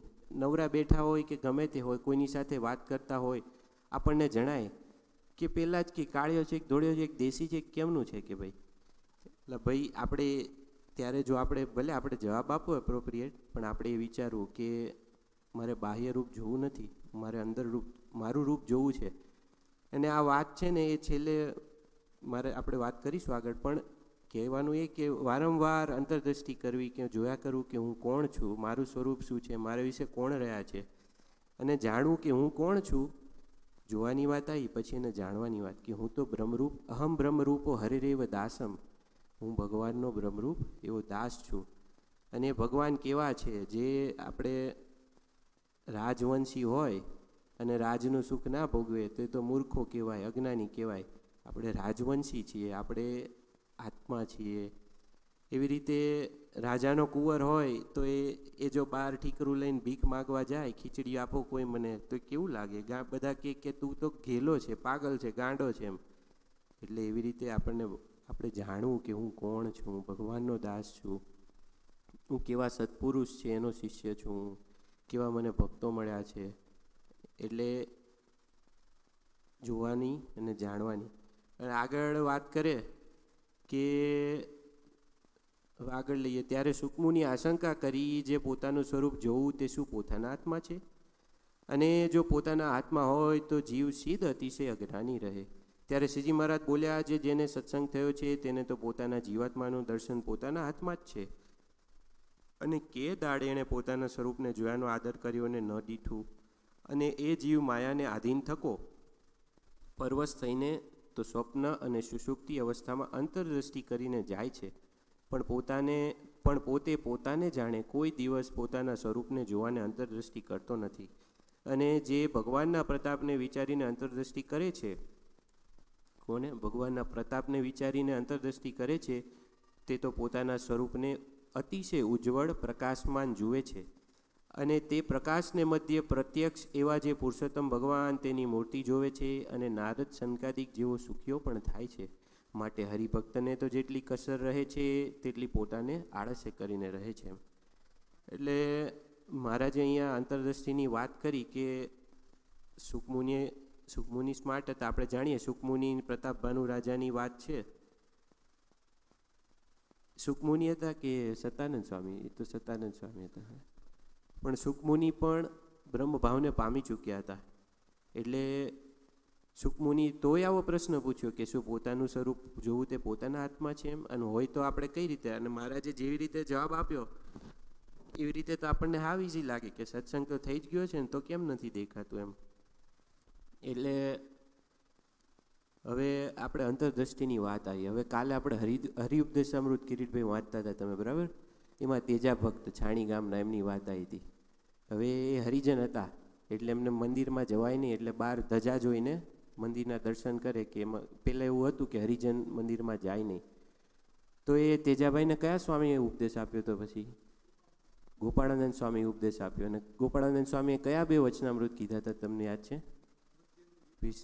પ્રથમનું 20મું અને ગોપાળાનંદ સ્વામીએ તેજાભાઈ છાણી ગામના તેજાભાઈને બે વચનામૃતનો ઉપદેશ આપ્યો એને કમ્બાઈન કર્યા. પ્રથમનું 20મું અને મધ્યનું 13મું. એટલે આમાં મહારાજ કે આપણે સૂઈ જઈએ, રાઈટ? તમે વિચાર કરો, માયા એ જીવને પરવશ થકો, કેમ કે એ જીવ બળને પામ્યો નથી એટલે પરવશ થકો માયાને આધીન થઈને એ જાય છે, અંતરદ્રષ્ટિ કરે છે. કોઈ આપણી ઇન્દ્રિયોની એ જીવની વૃત્તિ કોઈ બહાર ફેલાયેલી ના હોય ઊંઘમાં હોય ત્યારે. તો એને જો 3-4 દિવસનો થાક લાગ્યો હોય કે ગમે તેવું દુઃખ હોય ને સૂઈ જાય ને એટલે બધું ભૂલી જાય. ભલે સવાર ભરી યાદ આવે, પણ 3-4 દિવસનો થાક્યો હોય, ગમે તેટલો થાક્યો હોય, તો જો આવી રીતે માયાને પરવશ થકો અંતરદ્રષ્ટિ કરે તો એનું દુઃખ મટી જાય છે. અને સ્વામીએ ગોપાળાનંદ સ્વામીએ પ્રથમનું 20મું અને મધ્યનું 13મું કર્યું. હવે આપણે આ તો માયાને પરવશ થકો, હવે આપણે માયાને ઠેબુ મારીને જવું હોય. મહારાજ કે જો એમ કહેશો કે જેને માયા દુઃખ આપે છે, તો મહારાજે તો એને કીધું વિમુખ કહી દીધો. જો ભગવાનનો ભક્ત હોય તો એને ક્યારેય માયા પીડી શકતી નથી, ઉલટાની એને હેલ્પ કરે એમ. એટલે હવે આપણે જાણી જોઈને આપણે માયાને બ્લેમ નહીં કરવી કે માયાને પરવશ થકા જવું નહીં, પણ આપણે જાણી જોઈને આપણે ઈચ્છાથી અંતરદ્રષ્ટિ કરવી હોય તો એની મહારાજે મધ્યના 13માં શું કીધું કે અને અમને એમ વર્તે છે તેનું શું કારણ છે? તો મારી ઇન્દ્રિયોની વૃત્તિ તે પાછી વળીને સદા હૃદયને વિશે જે આકાશ છે તેને વિશે વર્તે છે. અને હૃદય આકાશને વિશે અતિશય તેજ દેખાય છે. જેમ ચોમાસાને વિશે આકાશના વાદળા છાઈ રહ્યા હોય, તેમ મારા હૃદયને વિશે એકલું તેજ વ્યાપી રહ્યું છે. અને તેજને વિશે એક ભગવાનની મૂર્તિ દેખાય છે અને અતિ પ્રકાશમય છે. અને આવી વાત મહારાજે મધ્યના 62માં કરી. થોડી વિસ્તારથી વાત કરી. સ્વામીએ શું કીધું? મહારાજે શું કીધું કે આ બધી વૃત્તિ ઇન્દ્રિયોની સદા, 1 સેકન્ડે નહીં, સદા પાછી આવે છે. આમ અંદરને અંદર પ્રતિલોમપણે વૃત્તિ એની પાછી આવે છે. આપણે હવે માર્ગ જોઈએ છીએ અંતરદ્રષ્ટિ કરવાના. હા, સદા. એટલે આ પહેલો માર્ગ છે. એમાં પહેલા માર્ગમાં આપણે કમ્બાઈન કર્યું પ્રથમના 20માં ને મધ્યના 13માં જોડે. એમાં મહારાજ કે અમારી વૃત્તિ બધી ઇન્દ્રિયોની પાછી વળીને અંદર આવે છે. હવે એવું ને એવું મુક્તાનંદ સ્વામીનું મધ્યનું 62મું વચનામૃત. સ્વામી કે અમે જે જાણીએ મહારાજ, આ વાત તમે અમ માટે જ કરી છે. કે સ્વામી મહારાજ શું કે જ્યારે જીવ આ વિચારને પામે છે ત્યારે વૃત્તિ કાશી જેટલી લાંબી હોય, પછી વડતાલમાં આવે, ગઢડામાં આવે, એમ કરતાં ક્યાં આવે? ઇન્દ્રિયોની અને અંતઃકરણની જે વૃત્તિ છે તે આત્માને વિશે લીન થઈ જાય પછી શું થાય, એનો વાસનાલિંગ દેહનો નાશ થઈ જાય અને એ વિચાર છે તે જ્યારે આ જીવ સંગાથે મળે ત્યારે તે જીવના હૃદયને વિશે પ્રકાશ થાય અને પોતાના આત્માનું બ્રહ્મરૂપે દર્શન થાય અને બ્રહ્મને વિશે પરબ્રહ્મ જે નારાયણ તેનું પણ દર્શન થાય અને દર્શનના કરનારાને એમ અનુભવ થાય જે હું આત્મા છું અને મારે વિશે જે પરમાત્મા તે અખંડ રહ્યા છે અને એવી રીતની અખંડ સ્થિતિ રહે એ આત્મનિષ્ઠાની ઉત્તમ દશા છે. એટલે આપણે હમણાં વાત કરીને કે એની વૃત્તિ મહારાજે તો ખાલી ક્યાં કીધું, કાશી જેટલી જ કીધું. અત્યારે તો હબલ ટેલિસ્કોપનું લાઈવ ફીડિંગ ચાલુ હોય તો મિલ્કી વેને લાઈવ જોતો હોય તો એની વૃત્તિ કેટલી લાંબી થઈ ગઈ. એમ કરતાં કરતાં પાછી લાવતા જ્યાં ભલે બેઠો હોય એમ એક સ્ટેપ પાછળ આવતા. તો આ એક રસ્તો થયો એમ. અને પછી અંદર આત્મા છે આપણો, એમાં ભગવાન, આ બધી વૃત્તિ અંદર પાછી વળે. આ અભ્યાસનો વિષય છે, આપણે જાણીએ ને ઘણા કરતા હશે તો એનો અનુભવ થતું હશે એમ. એટલે આ રસ્તો છે જે મહારાજે કીધું, અંતરદ્રષ્ટિ કરીને અંદર તેજોમય ભગવાન દેખાય, સુખમુની આશંકા કરી, તો આનો એક આ રસ્તો છે. હવે બીજો રસ્તો જોઈએ અને પછી આપણે હવે એમ કહીએ મહારાજ આ તો થોડું કઠણ છે, તો થોડા સરળ રસ્તા જોઈએ આપણે. એટલે આ બીજો માર્ગ છે થોડો મજા આવે એવો અને સરળ છે, મધ્યનો 8મો. હવે મહારાજ કે હવે એમ કોઈ પૂછે છે અંતરદ્રષ્ટિ તે શું, તો તેનો ઉત્તર એ છે જે બાહેર અથવા માહેલી કોરે ભગવાનની મૂર્તિ સામી જે વૃત્તિ કરવી એ જ અંતરદ્રષ્ટિ છે. અને તે વિના તો અંતરદ્રષ્ટિ કરીને બેઠો છે પણ બાહ્ય દ્રષ્ટિ જ છે. માટે હવે બહુ ઇમ્પોર્ટન્ટ વસ્તુ છે. માટે બહાર ભગવાનનું દર્શન તથા પૂજન તથા ભગવાનની કથા કીર્તન એ આદિક જે ભગવાન સંબંધી ક્રિયા હોય તે સર્વે અંતરદ્રષ્ટિ છે. હવે આપણે કોઈ હોય જુદા ભરવાડ જેવું હોય ને કે સ્વામી કે બાકી તો બહુ મોટા ભગત છે પણ કે આ બધું મહારાજ અમને ભાવે નહીં કે આ કાશી જેટલી લાંબી હોય ને આમ કરવું, આ તો કેમનું, તો તમે થોડો સરળ ઉપાય બતાડો. તો મહારાજ કે તમારે શું કરવું કે બધી વસ્તુ ભગવાન સંબંધી કરી દેવી. કે તો જેટલી ભગવાન સંબંધી જેટલી વસ્તુ છે ને એ બધી મહારાજે કે અમે એને અંતરદ્રષ્ટિ કહી દીધી. હવે મહારાજે દર્શન, પૂજન, કથા, કીર્તન બધું કહી દીધું અને એ સર્વે જ્ઞાન યજ્ઞ થાય છે મહારાજ કે. અને મહારાજ કે ભગવાનની મૂર્તિને અંતરમાં ધારીને તેનું પૂજન વંદન કરવું, આપણે જે માનસી પૂજા કરીએ એ પણ અંતરદ્રષ્ટિ છે ને જ્ઞાન યજ્ઞ છે. માટે સત્સંગી માત્રને તો એવો અખંડ જ્ઞાન યજ્ઞ થાય છે. એટલે આમાં સુખમુનિ એટલે મહારાજે કીધું કે જેને સત્સંગ થયો તો એને કયા દાડે કરવા ના બેઠું, કયા દાડે કરવા બેઠો ના થયું. તો જો આ અખંડ આટલું ન થતું હોય તો આપણે સત્સંગની ડેફિનેશનમાં જ ના આવીએ, તો આપણને દેખાય જ નહીં, તો આપણને કાઉન્ટર ક્વેશ્ચન પૂછવાનો હક જ નથી, કેમ કે આ તો સ્ટ્રેટ ફોરવર્ડ વસ્તુ થઈ. એટલે મધ્યનું 62મું છે ને એની અંદર શાસ્ત્રી સ્વામીએ બહુ સરસ એક એક્સપ્લેનેશન આપી હતી કે કઈ રીતે કરવું એમ. કે આપણે જે વાત કરીએ કે ભાઈ એનો વૃત્તિ આમ કરવી તેમ કરવી, તો આપણે રેગ્યુલર માણસને એકદમ સમજાય નહીં. એમને એક્ઝામ્પલ આપ્યું હતું, બહુ સરસ આપ્યું હતું કે એક નાનો છોકરો હતો, એટલે સ્કૂલમાં જાય ને એટલે ઇન્ડિયાની અંદર તો હજુ કે અહીંયા એવું જ છે, બુલી કરે બધા, એનો હેરાન કરે એમ. તે છોકરાને બધા ખીજાય કરે, નાનો જાડીઓ જે હશે એમ, તે એને ખીજાય કરે, તે ઘરે આવીને કકળાટ કરે કે મારે જવું જ નહીં, સ્કૂલે જવું જ નથી, એનો મને તે હેરાન કરે બધા. તો એની માં બહુ હોશિયાર હતી, તે એને શું કર્યું, એક સરસ પથરો હતો ને લઈને એને આપ્યો કે અત્યારે ગજો આમ રાખજે, કે મને બધા ગાળો દઈને બોલે છે ને જે તે કરે છે. કોક કંઈક બોલતું હોય ને, ગાળો કંઈક બોલતું ખીજાવતું હોય ને, તો તારે તરત તેને તારા તારી ખીચામાં પથરો હોય ને બતાડવાનું નહીં, એને બાજુ ધર દે, બધું એને સામે ચોંટી જાય એમ, અથડાઈને એની સામે ચોંટે એમ. તો કે સારું એવું કરીશ. પછી છોકરો જ્યારે સ્કૂલે જાય ને એટલે રાજી થઈ જાય, કારણ કે પેલા ગાળો દે ગમે તે કરે પણ આમ કરે એટલે એને એમ લાગે કે મને કશું લાગતું જ નથી, હું તો કંઈ છું જ નહીં, બધી એને જ ચોંટે, સામે બોલે છે બધું એને જ ચોંટી જાય. ખબર પડી? એટલે આ જે વૃત્તિ છે જે બધી જગ્યાએ બહાર ફેલાયેલી છે આપણી વૃત્તિ, આ જે પેલો જે પથરો છે એ પથરા રૂપી આપણો જે વિચાર કે હું આત્મા છું, હું ચૈતન્ય છું, હું દેહ નથી, એ જે વિચાર એ પથરા જેવો છે, એ પાછો પાડી દે એમ. ગમે તે આપણને સંકલ્પ થાય, વિકલ્પ થાય કે હું તો આત્મા છું, તો તરત જ તમને શાંતિ થવા માંડે, તરત જ તમારી વૃત્તિ પાછી વળવા માંડે. ખબર પડી? એટલે આવી રીતે કરતાં ધીરે એમ છોકરો આમ નિર્ભય થઈ જાય. ખબર પડે? કોઈની ચિંતા ના રહે. એમ આપણે પણ એ વૃત્તિ ધીરે કરતાં કે પહેલાં કે કાશીમાંથી કે વડતાલ જેટલામાં આવે, વડતાલમાંથી ગરડા જેટલામાં આવે, ગરડામાંથી દેહમાં આવે, દેહમાંથી ઇન્દ્રિયો અંતઃકરણમાં રહે અને એમાંથી પછી જીવમાં પ્રવેશ કરે અને ત્યારે બ્રહ્મરૂપે પોતાનું દર્શન થાય એવી વાત કરી. એમ ધીરે ધીરે ધીરે જો આ વિચાર જેટલો દ્રઢ થશે, જેટલો છોકરો પથરો આગળના આગળ રાખતો હતો, એટલો આ વિચાર જેટલો દ્રઢ થાય એમ એમ એમ એમ એમ એમ આત્મનિષ્ઠાની ઉત્તમ દશાની અંદર એને બ્રહ્મરૂપે પોતાનું પણ દર્શન થાય અને અંદર રહેલા પરબ્રહ્મનું પણ દર્શન થાય. એટલે ખાલી આ વિચાર જ તે આવી રીતે પેરાલાઇઝ કરીએ ને તે આપણને સમજણ પડે એમ. અરે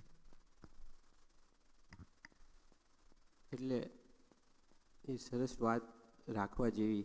મધ્યના 62માં 63માં સરસ વાત છે એના પછીનામાં.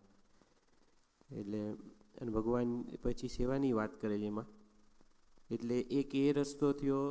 મહારાજે બીજી મધ્યના 8માં વાત કરી કે જે બધું કરે ભગવાન સંબંધી કરી દે. જે કોઈ પણ વસ્તુ હોય તો જે નિર્ગુણ થાય, એટલે ભગવાનનો સંબંધ કોઈ પણ રીતે કરી દેવો એમ. અને હવે કોઈ કે એ અઘરું છે, જોકે આમ કાન પકડો કે આમ કાન પકડો બધું એક જ છે, પણ અલગ અલગ શબ્દોમાં મહારાજ કહે તો સ્વામી કહે ને કાલ હમણાં વાત આવી કે જીવને મૂંઝવણ થાય તો કહી દેવું કે ભાઈ આ નહીં ફાવે એમ, તો થોડો સરળ રસ્તો આપણને શોધી આપે એમ. એટલે હજુ એનાથી આગળ વડતાલના 11માં વાત કરી. દીનાનાથ ભટ્ટ તથા મુનિમંડળ સમસ્પ્રત શ્રીજી મહારાજે પૂછ્યો પ્રશ્ન, જે બ્રહ્મ સ્વરૂપ એવા જે સત્પુરુષ તે 3 શરીર ને 3 અવસ્થા તે થકી પરવડતા હોય ને 14 ઇન્દ્રિયોની ક્રિયા તે પોતાની વિશે એકે માનતા ન હોય, તેને અજ્ઞાની જીવ છે તે ઓળખી શકે નહીં. અને જ્યારે એને મોટા પુરુષ સરખી સ્થિતિ થાય ત્યારે એ મોટા પુરુષ જેમ વર્તે છે તે સત્ય મનાય. અને જ્યાં સુધી એ સત્પુરુષનો મહિમા એને ન જણાય ત્યાં સુધી બ્રહ્મ સ્વરૂપને વિશે સ્થિતિ પણ ન થાય ને આત્માની વિશે સ્થિતિ થયા વિના સત્પુરુષનો મહિમા પણ ન જણાય. માટે પરસ્પર વિરોધ આવ્યો. તે વિરોધ કેમ ટળે તે કહો. પછી બધાએ કર્યું પણ વાત કરી એનું સમાધાન થયું નહીં. એટલે પછી મહારાજે કીધું, શું કીધું કે લ્યો અમે ઉત્તર કરીએ. એનો ઉત્તર તો એમ છે, જે પૃથ્વીને વિશે જે ભગવાનનો અવતાર તેને મળેલા જે સંત તે સંઘાથે જ્યારે એને અતિશય પ્રીતિ થાય ત્યારે એ સત્પુરુષને વિશે એને કોઈ પ્રકારનો દોષ ભાસે નહીં. અને જેને જે સંગાથે દ્રઢ હેત હોય તેને તેનો અવગુણ કોઈ પ્રકારે આવે જ નહીં. અને તેના વચન પણ સત્ય મનાય. એવી લૌકિક માર્ગમાં પણ રીતિ છે અને કલ્યાણના માર્ગમાં પણ રીતિ છે. માટે સત્પુરુષને વિશે દ્રઢ પ્રીતિ એ જ આત્મદર્શનનું સાધન છે. અને સત્પુરુષનો મહિમા જાણ્યાનું પણ એ જ સાધન છે. અને પરમેશ્વરનું સાક્ષાત દર્શન થવાનું પણ એ જ સાધન છે. હવે આટલું તો થાય ને. ગોપાળાનંદ સ્વામી કે બસ તું ખાલી આટલું કરજે, કે 3 વસ્તુ કીધી ને એમાં સત્પુરુષને વિશે અતિશય દ્રઢ પ્રીતિ એ આત્મદર્શનનું સાધન. અને આગળ ઉપર બીજું કીધું, જો એનો અવગુણ ના આવે, એના વચન સત્ય મનાય. કેવા વચન સત્પુરુષના? કુત્સિત શબ્દો કહે અને આપણે એમ કહીએ કે આવી વાત કરે છે તો એ તો પ્રીતિ જ ન થઈ. કુત્સિત શબ્દ, આ તું દેહ ખોટો, તારા સગા સંબંધી ખોટા, તારું શરીર ખોટું. હમણાં કિડ્સની વાતો આવી કે બધું કરવા મોકલ્યો તો બધી વસ્તુ ઉપાડી, તો બધી વસ્તુ બોલી કે ભાઈ હું કામની છું. છેલ્લે વિસ્તા કે હું કામની છું, પણ મને તારો યોગ થયો ત્યારે હું આમાં પરિવર્તન થઈ. પહેલાં તો હું લાડવાન જલેબી જ હતી કેમ. એટલે આવા બધા શબ્દો સંત કહે તો એને સત્ય મનાય એમ, કે તું આત્મા છે, બ્રહ્મ છે, ચેતન છે અને તારો દેહ ખોટો. આવા જો એવી રીતનું અને પછી પ્રીતિ હોય તો શું ન થાય એમ કે. એટલે આ 3 રસ્તા આપણે જોઈએ તો એને આપણે એ 3 રસ્તા વડે આપણને આત્મદર્શન થઈ શકે અને આત્માને વિશે પરમાત્માનું પણ દર્શન થઈ શકે. પ્રકાશમાન દેખાય છે આમાં વાત કરી એવી રીતે. પણ મહારાજે છેલ્લે એક નાનકડી વાત મૂકી દીધી અને કહી દીધું કે હરિભક્તને તો જેટલી કસર રહે છે તે પોતાની આળસે કરીને રહે છે. કઈ આળસ? તો અંત્યના 27માં વાત કરી કે મહારાજ શું કે, સમાધિએ કરીને તથા દેહ મૂકીને જેઓ ભગવાનના સુખનો અનુભવને આનંદ થાય છે તથા આત્માના સુખનો અનુભવને આનંદ થાય છે, તેઓ એની કેવળ વાતે કરીને થતો નથી. અને જો એ બેની વાર્તા સાંભળીને તેનું મનન ને નિધિધ્યાસ કરે તો એનો સાક્ષાત્કાર થાય. અને સાક્ષાત્કાર થાય ત્યારે સમાધિએ કરીને જેવો એ બેનો અનુભવને આનંદ થાય છે તેવો જ થાય. માટે એ બેની વાર્તાનું સાંભળીને એનું મનન અને નિધિધ્યાસ કરવો. એટલે ક્યાંક વાત સાંભળવામાં આળસ હોય કે ક્યાંક મનન કરવામાં આળસ હોય, ક્યાંક નિધિધ્યાસ કરવામાં આળસ હોય એટલે સાક્ષાત્કાર થતો નથી. પણ બાકી તો બધું આપણે ભગવાને પીરસી દીધું આપણને એમ, પણ વાક તો છેલ્લે જીવનો જ આવે એમ. એવી મહારાજે સરસ વાત કરી. ઇતિ વચનામૃતમ ગઢા પ્રથમ પ્રકરણનું 20મું થયું. બોલો. એટલે ત્યાં વાત નિધિધ્યાસ સુધી જ અટકાવી દીધી. સાક્ષાત ના, નિધિધ્યાસ કઈ રીતે કરવો એ આપણને અંત્યના 39માં મહારાજ કહે છે. ખબર પડી? વેગ લગાડી દે. વેગ લગાડી દેવો. આલોચ મહારાજ શબ્દ વાપરે. એટલે એની અંદર કે ગમે તે થાય કે જેમ આપણે આપણો મહારાજે અંદર એક્ઝામ્પલ આપ્યું કે વેગ કઈ રીતે લગાડી દેવો. તો કે આપણે એમ વિચારીએ કે એની અંદર કીધું કે જેમ કોઈ આપણો પ્રતિપક્ષી હોય, આપણે બળિયા હઈએ ને આપણો પ્રતિપક્ષી હોય, એને આપણો બાપને મારી કાઢ્યો હોય, માને લઈને મુસલમાનને આપી દે કે છોકરા લઈ જાય, આપણું ધન માલ મિલકત ગામ ગરાસ લઈ જાય, આપણને રાત દિવસ એનું ચિંતન થયા કરે. ક્યારે? અને મહારાજે કીધું આ અમારી અજમાવેલ વાત છે. એક જ વચનામૃતની અંદર આ શબ્દ વાપરેલો છે કે અજમાવેલ વાત છે. ધીસ ઇઝ નોટ કે મેં મારી જાતે બનાવેલી નથી. આ જો તમે અજમાવશો તો તમારે પણ થશે. એટલે એનો નિધિધ્યાસ આવી રીતે કરવો કે રાત દિવસ એનું ચિંતન ધીરે ધીરે ધીરે ધીરે ધીરે ચાલુ થવું જોઈએ, તો આ નિધિધ્યાસ થશે.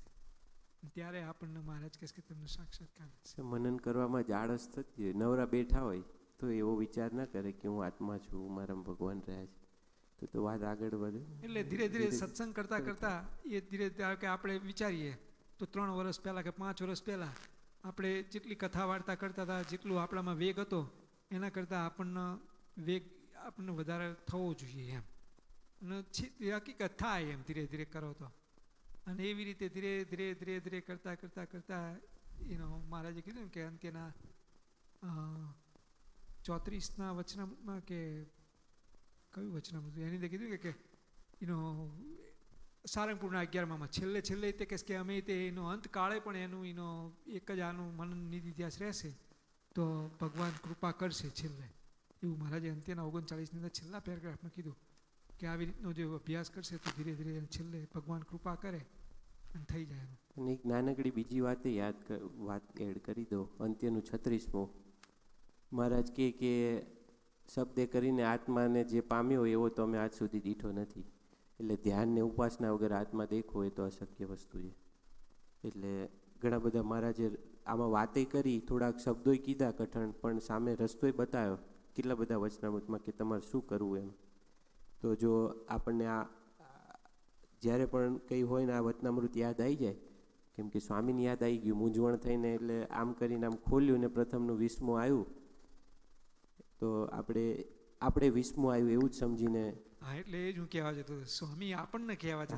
મારા 20માં નથી આવ્યું, તમારે 20મું આવ્યું છે. હું તમારા માટે કહું છું કે ભાઈ મારા 20માં આવ્યું એટલે તમારે 20માં આવ્યું કહેવાય એમ. અરે ઘનશ્યામ મહારાજની જય.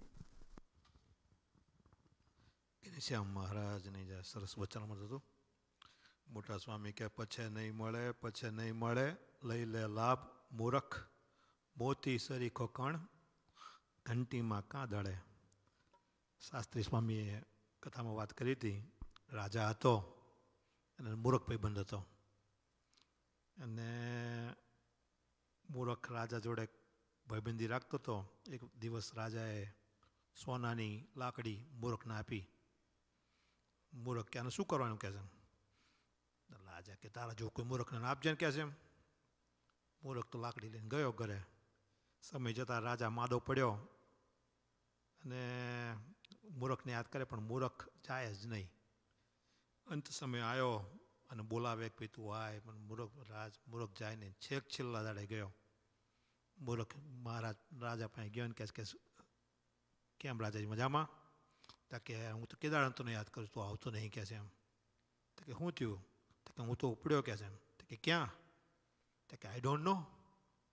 એટલે કે તમને ખબર નહીં, તમે 12 ગામ પહેલાં જતા હતા, કેટલી બધી તૈયારી કરતા હતા, બેગો ભરીને બધું જતા હતા, અત્યારે તમને ખબર નહીં? તો કે ના. લાકડી પાછી આપી. લે મહારાજ મૂર્ખ તું શું કહે છે એમ? ભજન ભક્તિ કરી નહીં, કશું કર્યું નહીં, અને આ રીતે ઉપડસ કહે છે એમ. એટલે મૂર્ખ તું છું. માટે સંતો કહે નાશવંત આ દેહ પાસેથી અવિનાશી ફળ લેવું જી. પતરાવળાને જમી કરીને બહાર ફેંકી દેવું જી.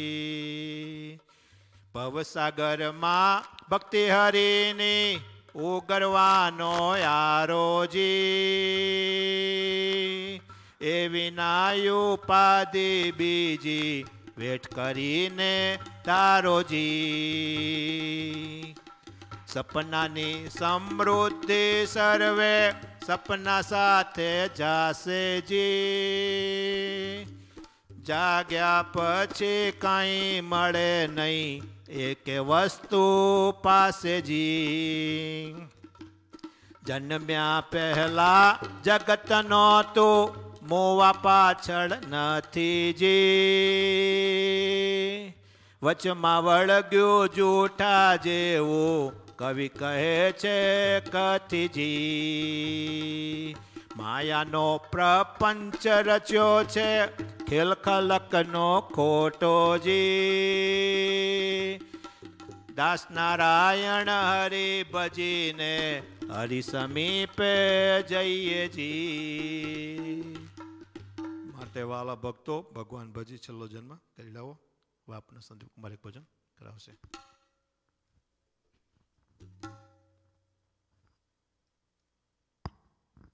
હાલો 350 350.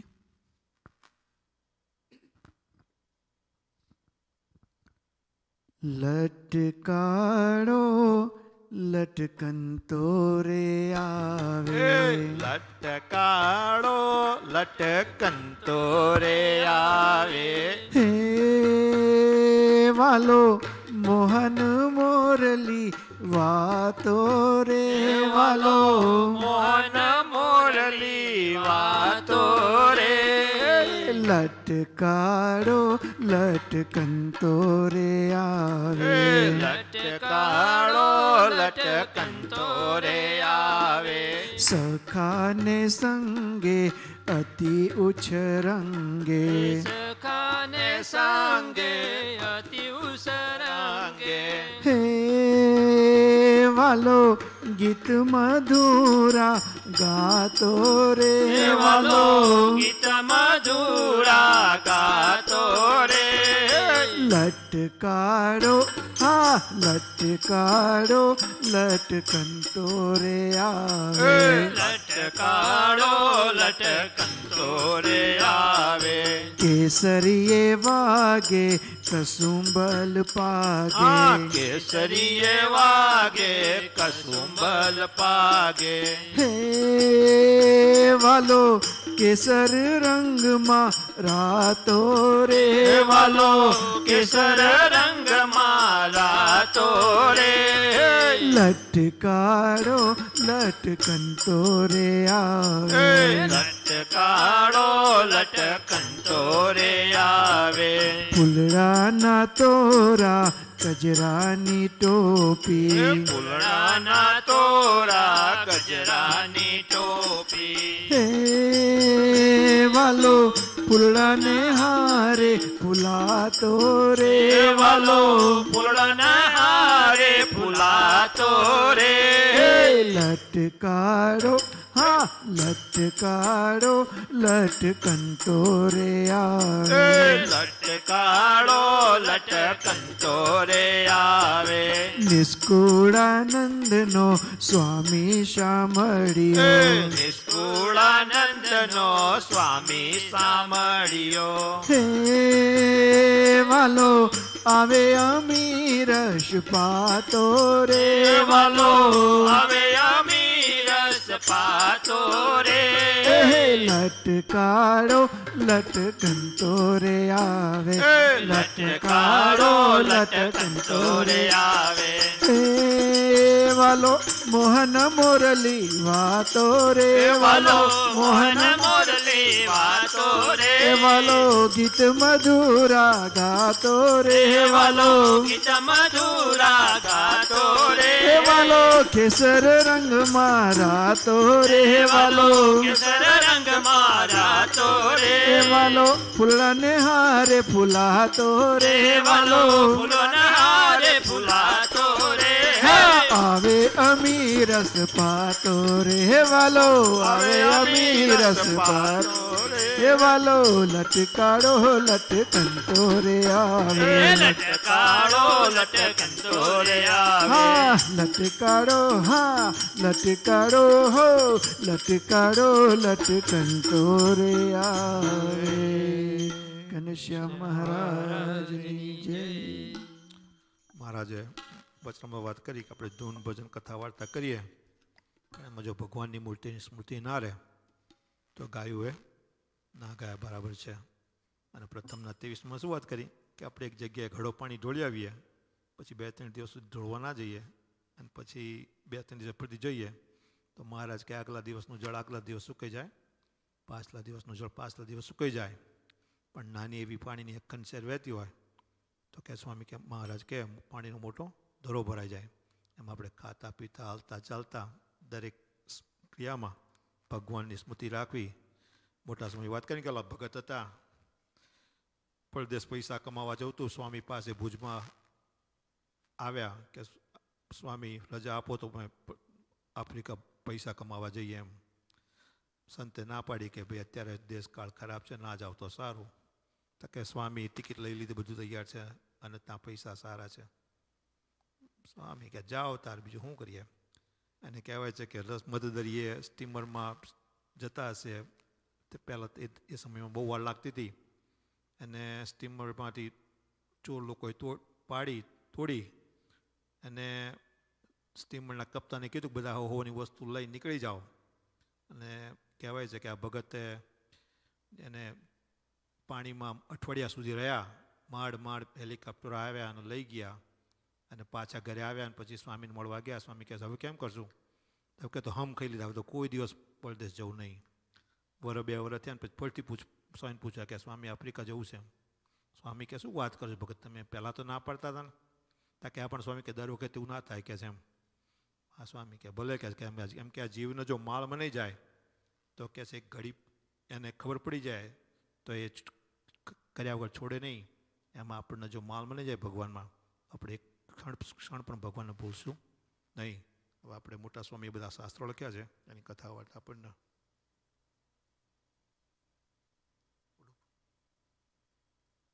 મુકેશભાઈ વડવાળા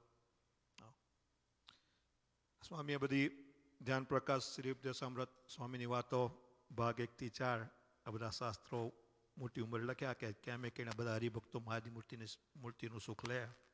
તો આપણે એનું શ્રવણ કરીએ, કથા વાર્તા કરીએ, એનું મનન કરીએ, નિધિ ઇતિહાસ કરીએ અને સાક્ષાત્કાર કરીએ તો સ્વામીનો દાખલો આપણે સફળ કર્યો કહેવાય. તો આપણે એ રીતે કરવું રહે.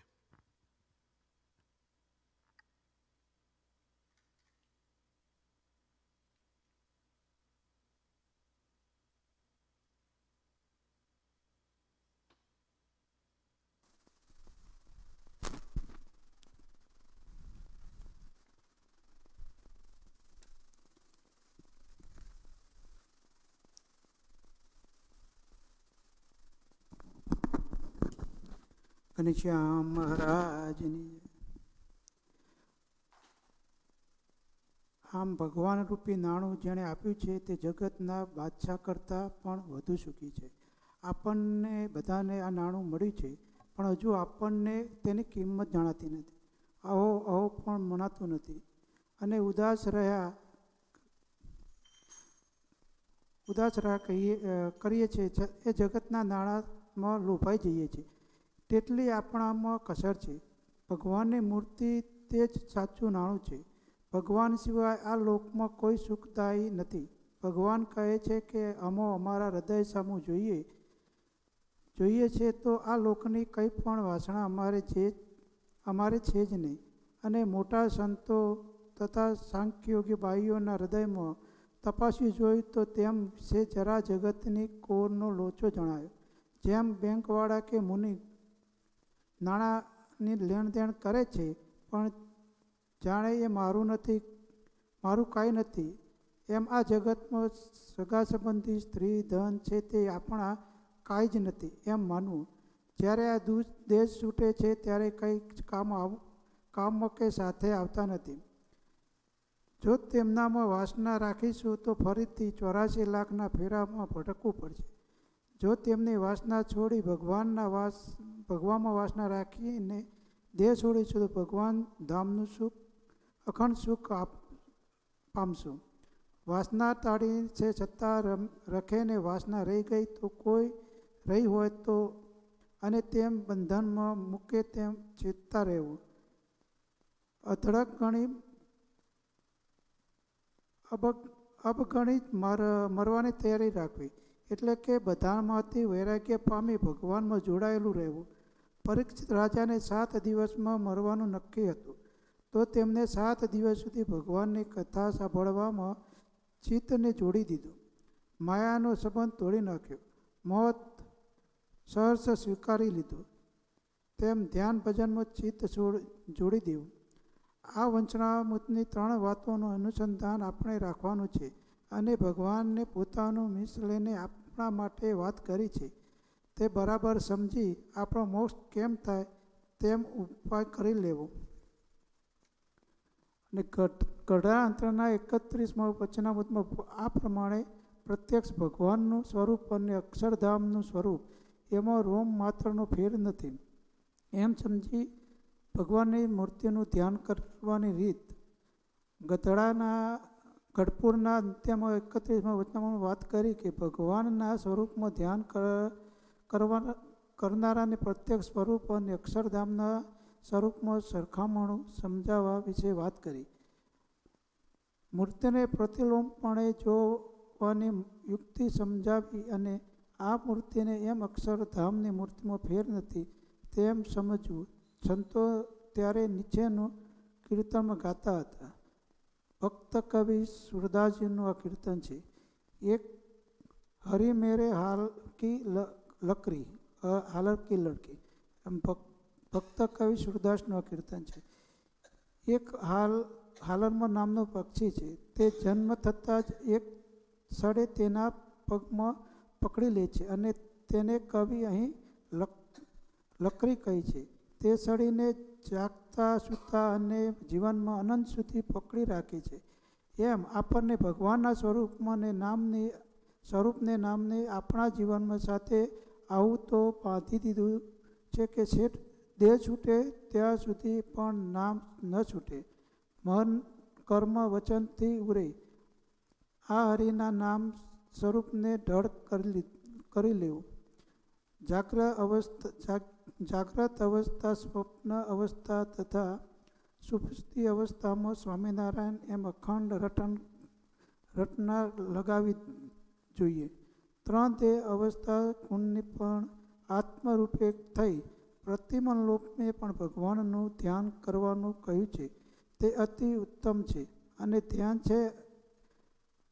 છે તે અતિલોપ એટલે કે ભગવાનની મૂર્તિને હૃદયને વિશે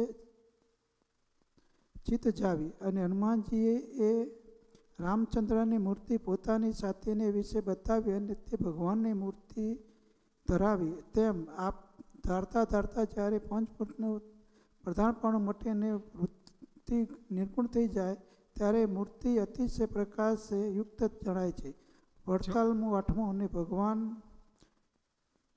આકારે થઈ જાય છે.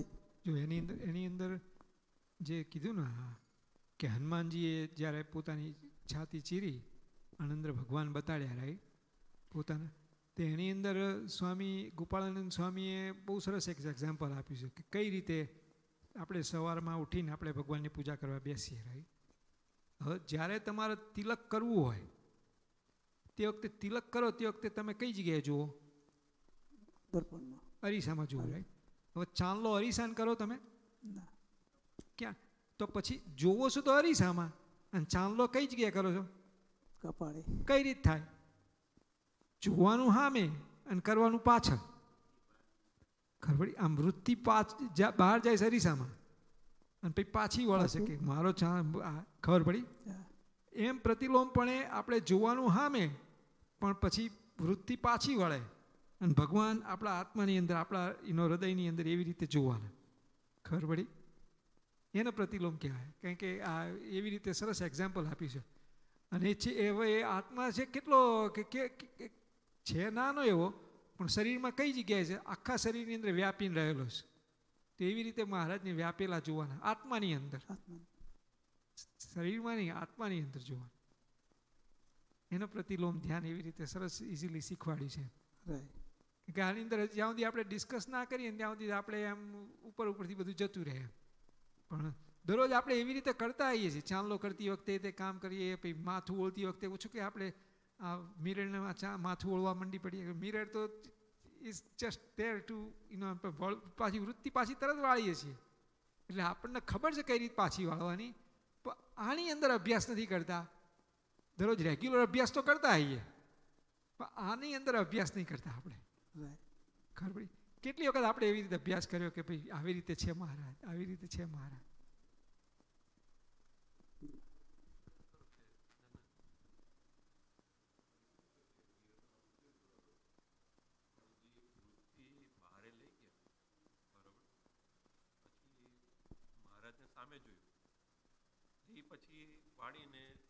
હા, એટલે એવી રીતે જ જેવી રીતે તમે ધારો કે સામે જુઓ છો, રાઈટ, મિરરની સામે ભાઈ ચાંદલો કરો છો, નાક ઉપર કરો છો કે પછી આ ગાલ ઉપર કરો છો કે કાન ઉપર કરો છો? એક્ઝેક્ટ રાઈટ જગ્યાએ કરીએ છીએ. હા, બસ આ એવું જ છે. હા, મિરરની ઠેકાણે શું રાખશો?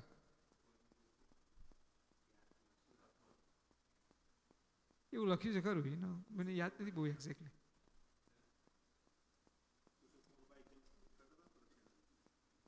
કુશળ કુંવરબાઈ હતા, એ શું કરતા? મહારાજે સારંગપુરનું બીજું વચનામૃત છે, એની અંદર મહારાજ કહે કે કુશળ કુંવરબાઈ ભગવાનના દર્શન કરે ને તો આમ દર્શન કરે, રાઈટ. પછી દર્શન કર્યા પછી આંખો મીચી દે, અને એવા ને એવા દર્શન અંદર હૃદયની અંદર કરે.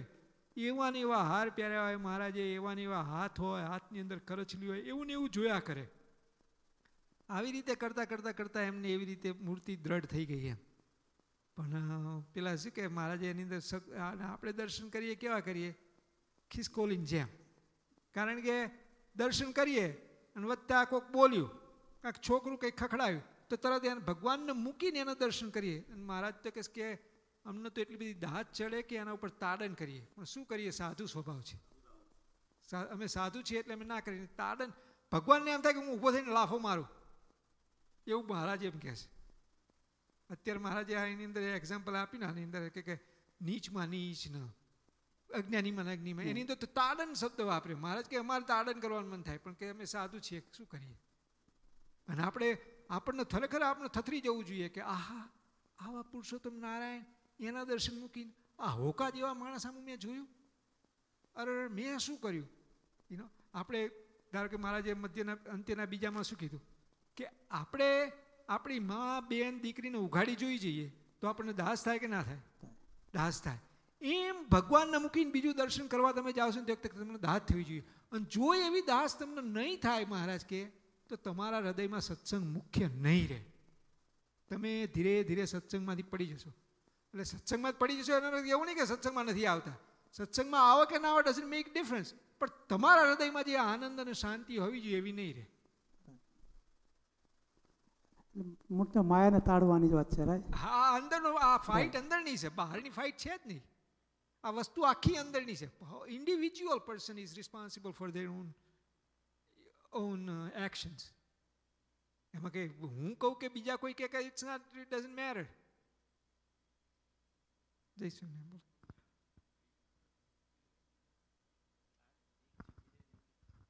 એવું નહીં, આપણે મેં એવું વિચારતો હતો એમ કે આપણે મૂર્તિ સામે મારીને જોઈએ, આપણે અરીસામાં સામે જોઈએ, રાઈટ? પછી આપણે શું ચિંતન કરીએ? એની સામે મારી સામે રિફ્લેક્શન શું જોઈએ? આપણે આપણું પોતાનું રિફ્લેક્શન જોઈએ.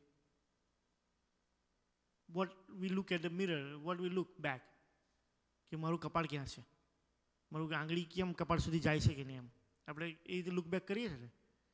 એવી રીતે આપણે ભગવાનની મૂર્તિને જોઈએ ને, પછી આપણે લુક બેક કરીએ છીએ કે ભગવાનને આજે આવા કપડાં પહેર્યા છે, આવું એમનું રૂપ છે, આવા ઘરેણા પહેર્યા છે. આપણે જે લુક બેક નથી કરતા ને, એટલે means we are not looking mirror back.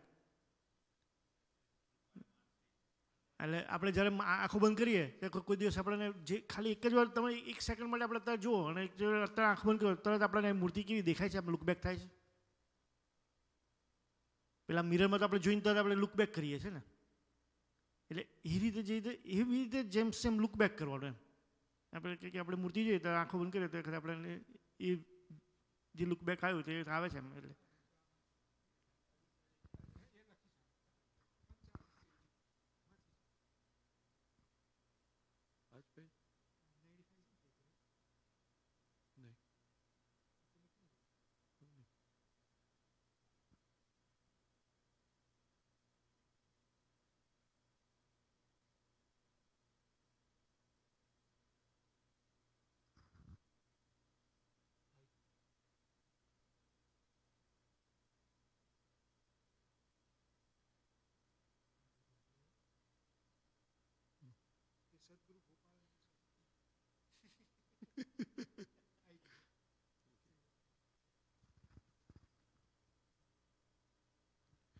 પછી શ્રીજી મહારાજ મૂર્તિનું ધ્યાન કરતી વખતે શ્રી હરિની મૂર્તિના ચરણાવિંદને તે સદગુરુ ગોપાલ સ્વામીએ કહેલ છે કે પ્રતિલોમ ધ્યાન સહેલાઈથી થાય.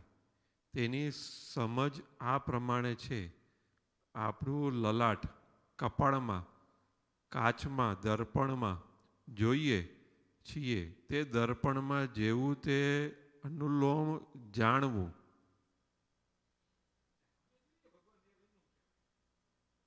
ને કાચ વડે દર્પણ વડે આપણા લલાટમાં કપાળમાં પાછી વૃત્તિએ કરીને તિલક કરવું તે પ્રતિલોમ જાણવું. તે બુદ્ધિવાળો હોય તેમણે શાંત રહીને દર્પણમાં પ્રતિબિંબ પડ્યું છે તેના લલાટને જોતી વખતે આપણા નેત્રની વૃત્તિ જેવી રીતે બહાર નીકળે છે ને આપણા ખરા લલાટ ઉપર તિલક કરતા જેવી રીતે પાછી વૃત્તિ વડે અંતરમાં ધ્યાન કરીને અંતરમાં મૂર્તિ જુએ તો તુરત સમજાય ને તે જ પ્રમાણે આત્માને દર્પણને ઠેકાણે રાખીને શ્રીજી મહારાજના સામટા નેત્ર તથા ચરણારવિંદને જુએ તો થોડીક વાર સમાધિ જેવું સુખ આવે છે ને એ અભ્યાસ વધારવા માંડે તો ઉત્તરોત્તર અધિક સુખને પામે ને આનંદ વર્તે છે.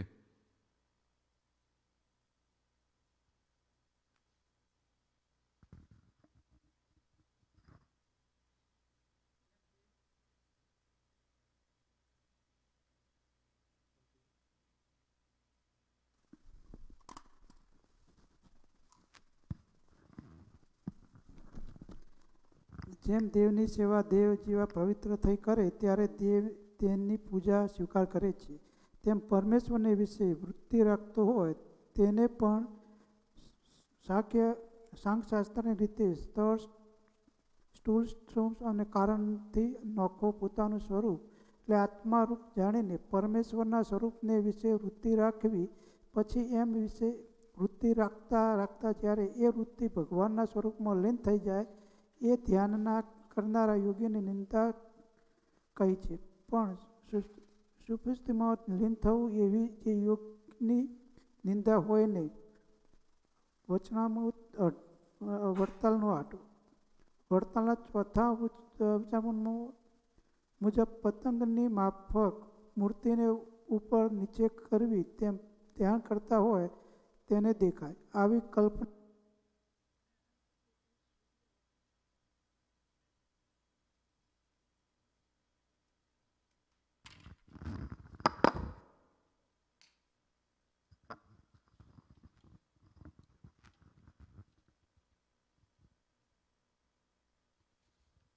અને અનંતકોટી સૂર્ય તથા ચંદ્રના પ્રકાશયુક્ત તેજના તરંગ સમુદ્રના મોજાની માફક ઉછળે તેમ ભગવાનની મૂર્તિમાંથી પ્રકાશનો સહુ લહેરાઈ રહ્યો છે તેમ ભગવાનને ધારવા. આ ભગવાનના ધ્યાન માટેના માટેના રસ્તા છે. ભગવાનના ધ્યાન માટેના રસ્તા છે. તેમ ભગવાન અક્ષરધામને વિશે દિવ્ય સિંહાસન ઉપર મુક્તોથી વીંટાયેલ બિરાજમાન છે. આવું લક્ષ્ય ધ્યાન રાખી ધ્યાન કરવું તો તેમના જ તરંગ ઉછળે અને તેજના તરંગ ઉછળે છે.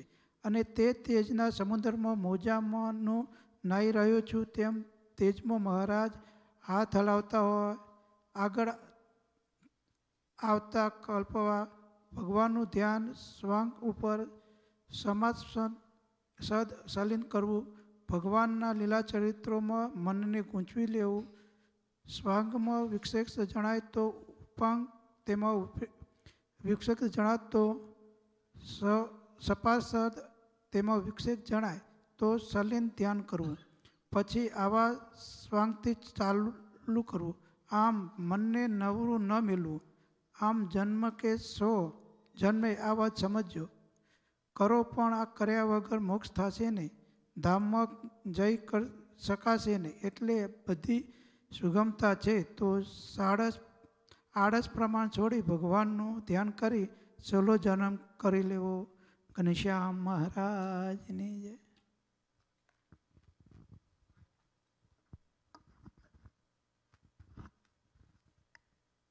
ભોજન કરાવશે. અચ્છા.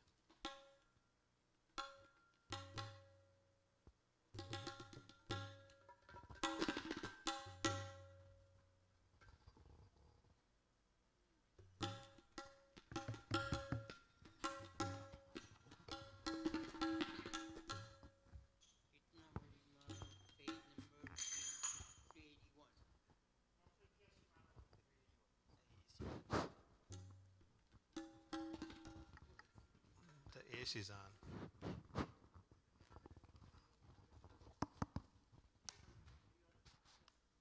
ઘનશ્યામ મહારાજની જય. સજની ટાણું આવ્યું રે ભવજળ તરવાનું. હે સજની ટાણું આવ્યું તે ભવજળ તરવાનું. સજની ટાણું આવ્યું રે ભવજળ તરવાનું. હે સજની ટાણું આવ્યું તે ભવજળ તરવાનું. મોગો મનુષ્યનો વારો ભવતા ઘરનો આરો ડાયા દિલમાં વિચારો સત્સંગ કીજીએ. મોગો મનુષ્યનો વારો ભવ સાગરનો આરો ડાયા દિલમાં વિચારો સત્સંગ કીજીએ. સજની આરે ચોગડિયું અમૃત લાભનું. સજની આરે ચોબડિયું અમૃત લાભનું. ફરી નહીં મળે એવું બીજના જબકારા જેવું મોતી પરોવી લેવું સત્સંગ કીજીએ. ફરી નહીં મળે એવું વિજના જબકારા જેવું મોતી પરોવી લેવું સત્સંગ કીજીએ. સજની સંત કહે તે સાચું માનીએ. સજની સંત કહે તે સાચું માનીએ. ગાંઠ વાળી નવ છૂટે નિયમ નિશ્ચય ન તૂટે સંસાર સોને રે કૂટે સત્સંગ કીજીએ. ગાંઠ વાળી નવ છૂટે નિયમ નિશ્ચય ન તૂટે સંસાર ચોને રે કૂટે સત્સંગ કીજીએ. સાચા સાધુ પુરુષની સેવા કીજીએ. સાચા સાધુ પુરુષની સેવા કીજીએ. પાપ પૂર્વના બળવા બ્રહ્મ પૂર્વમાં તે બળવા સ્વામી નારાયણ મળવા સત્સંગ કીજીએ. પાપ પૂર્વના બળવા બ્રહ્મ પૂર્વમાં તે બળવા સ્વામી નારાયણ મળવા સત્સંગ કીજીએ. સજની ચિરને કાંઠે રે હરિને ભજીએ. સજની શિરને સાટે રે હરિને સેવીએ. કાચા પગલા નવ ભરીએ સંસાર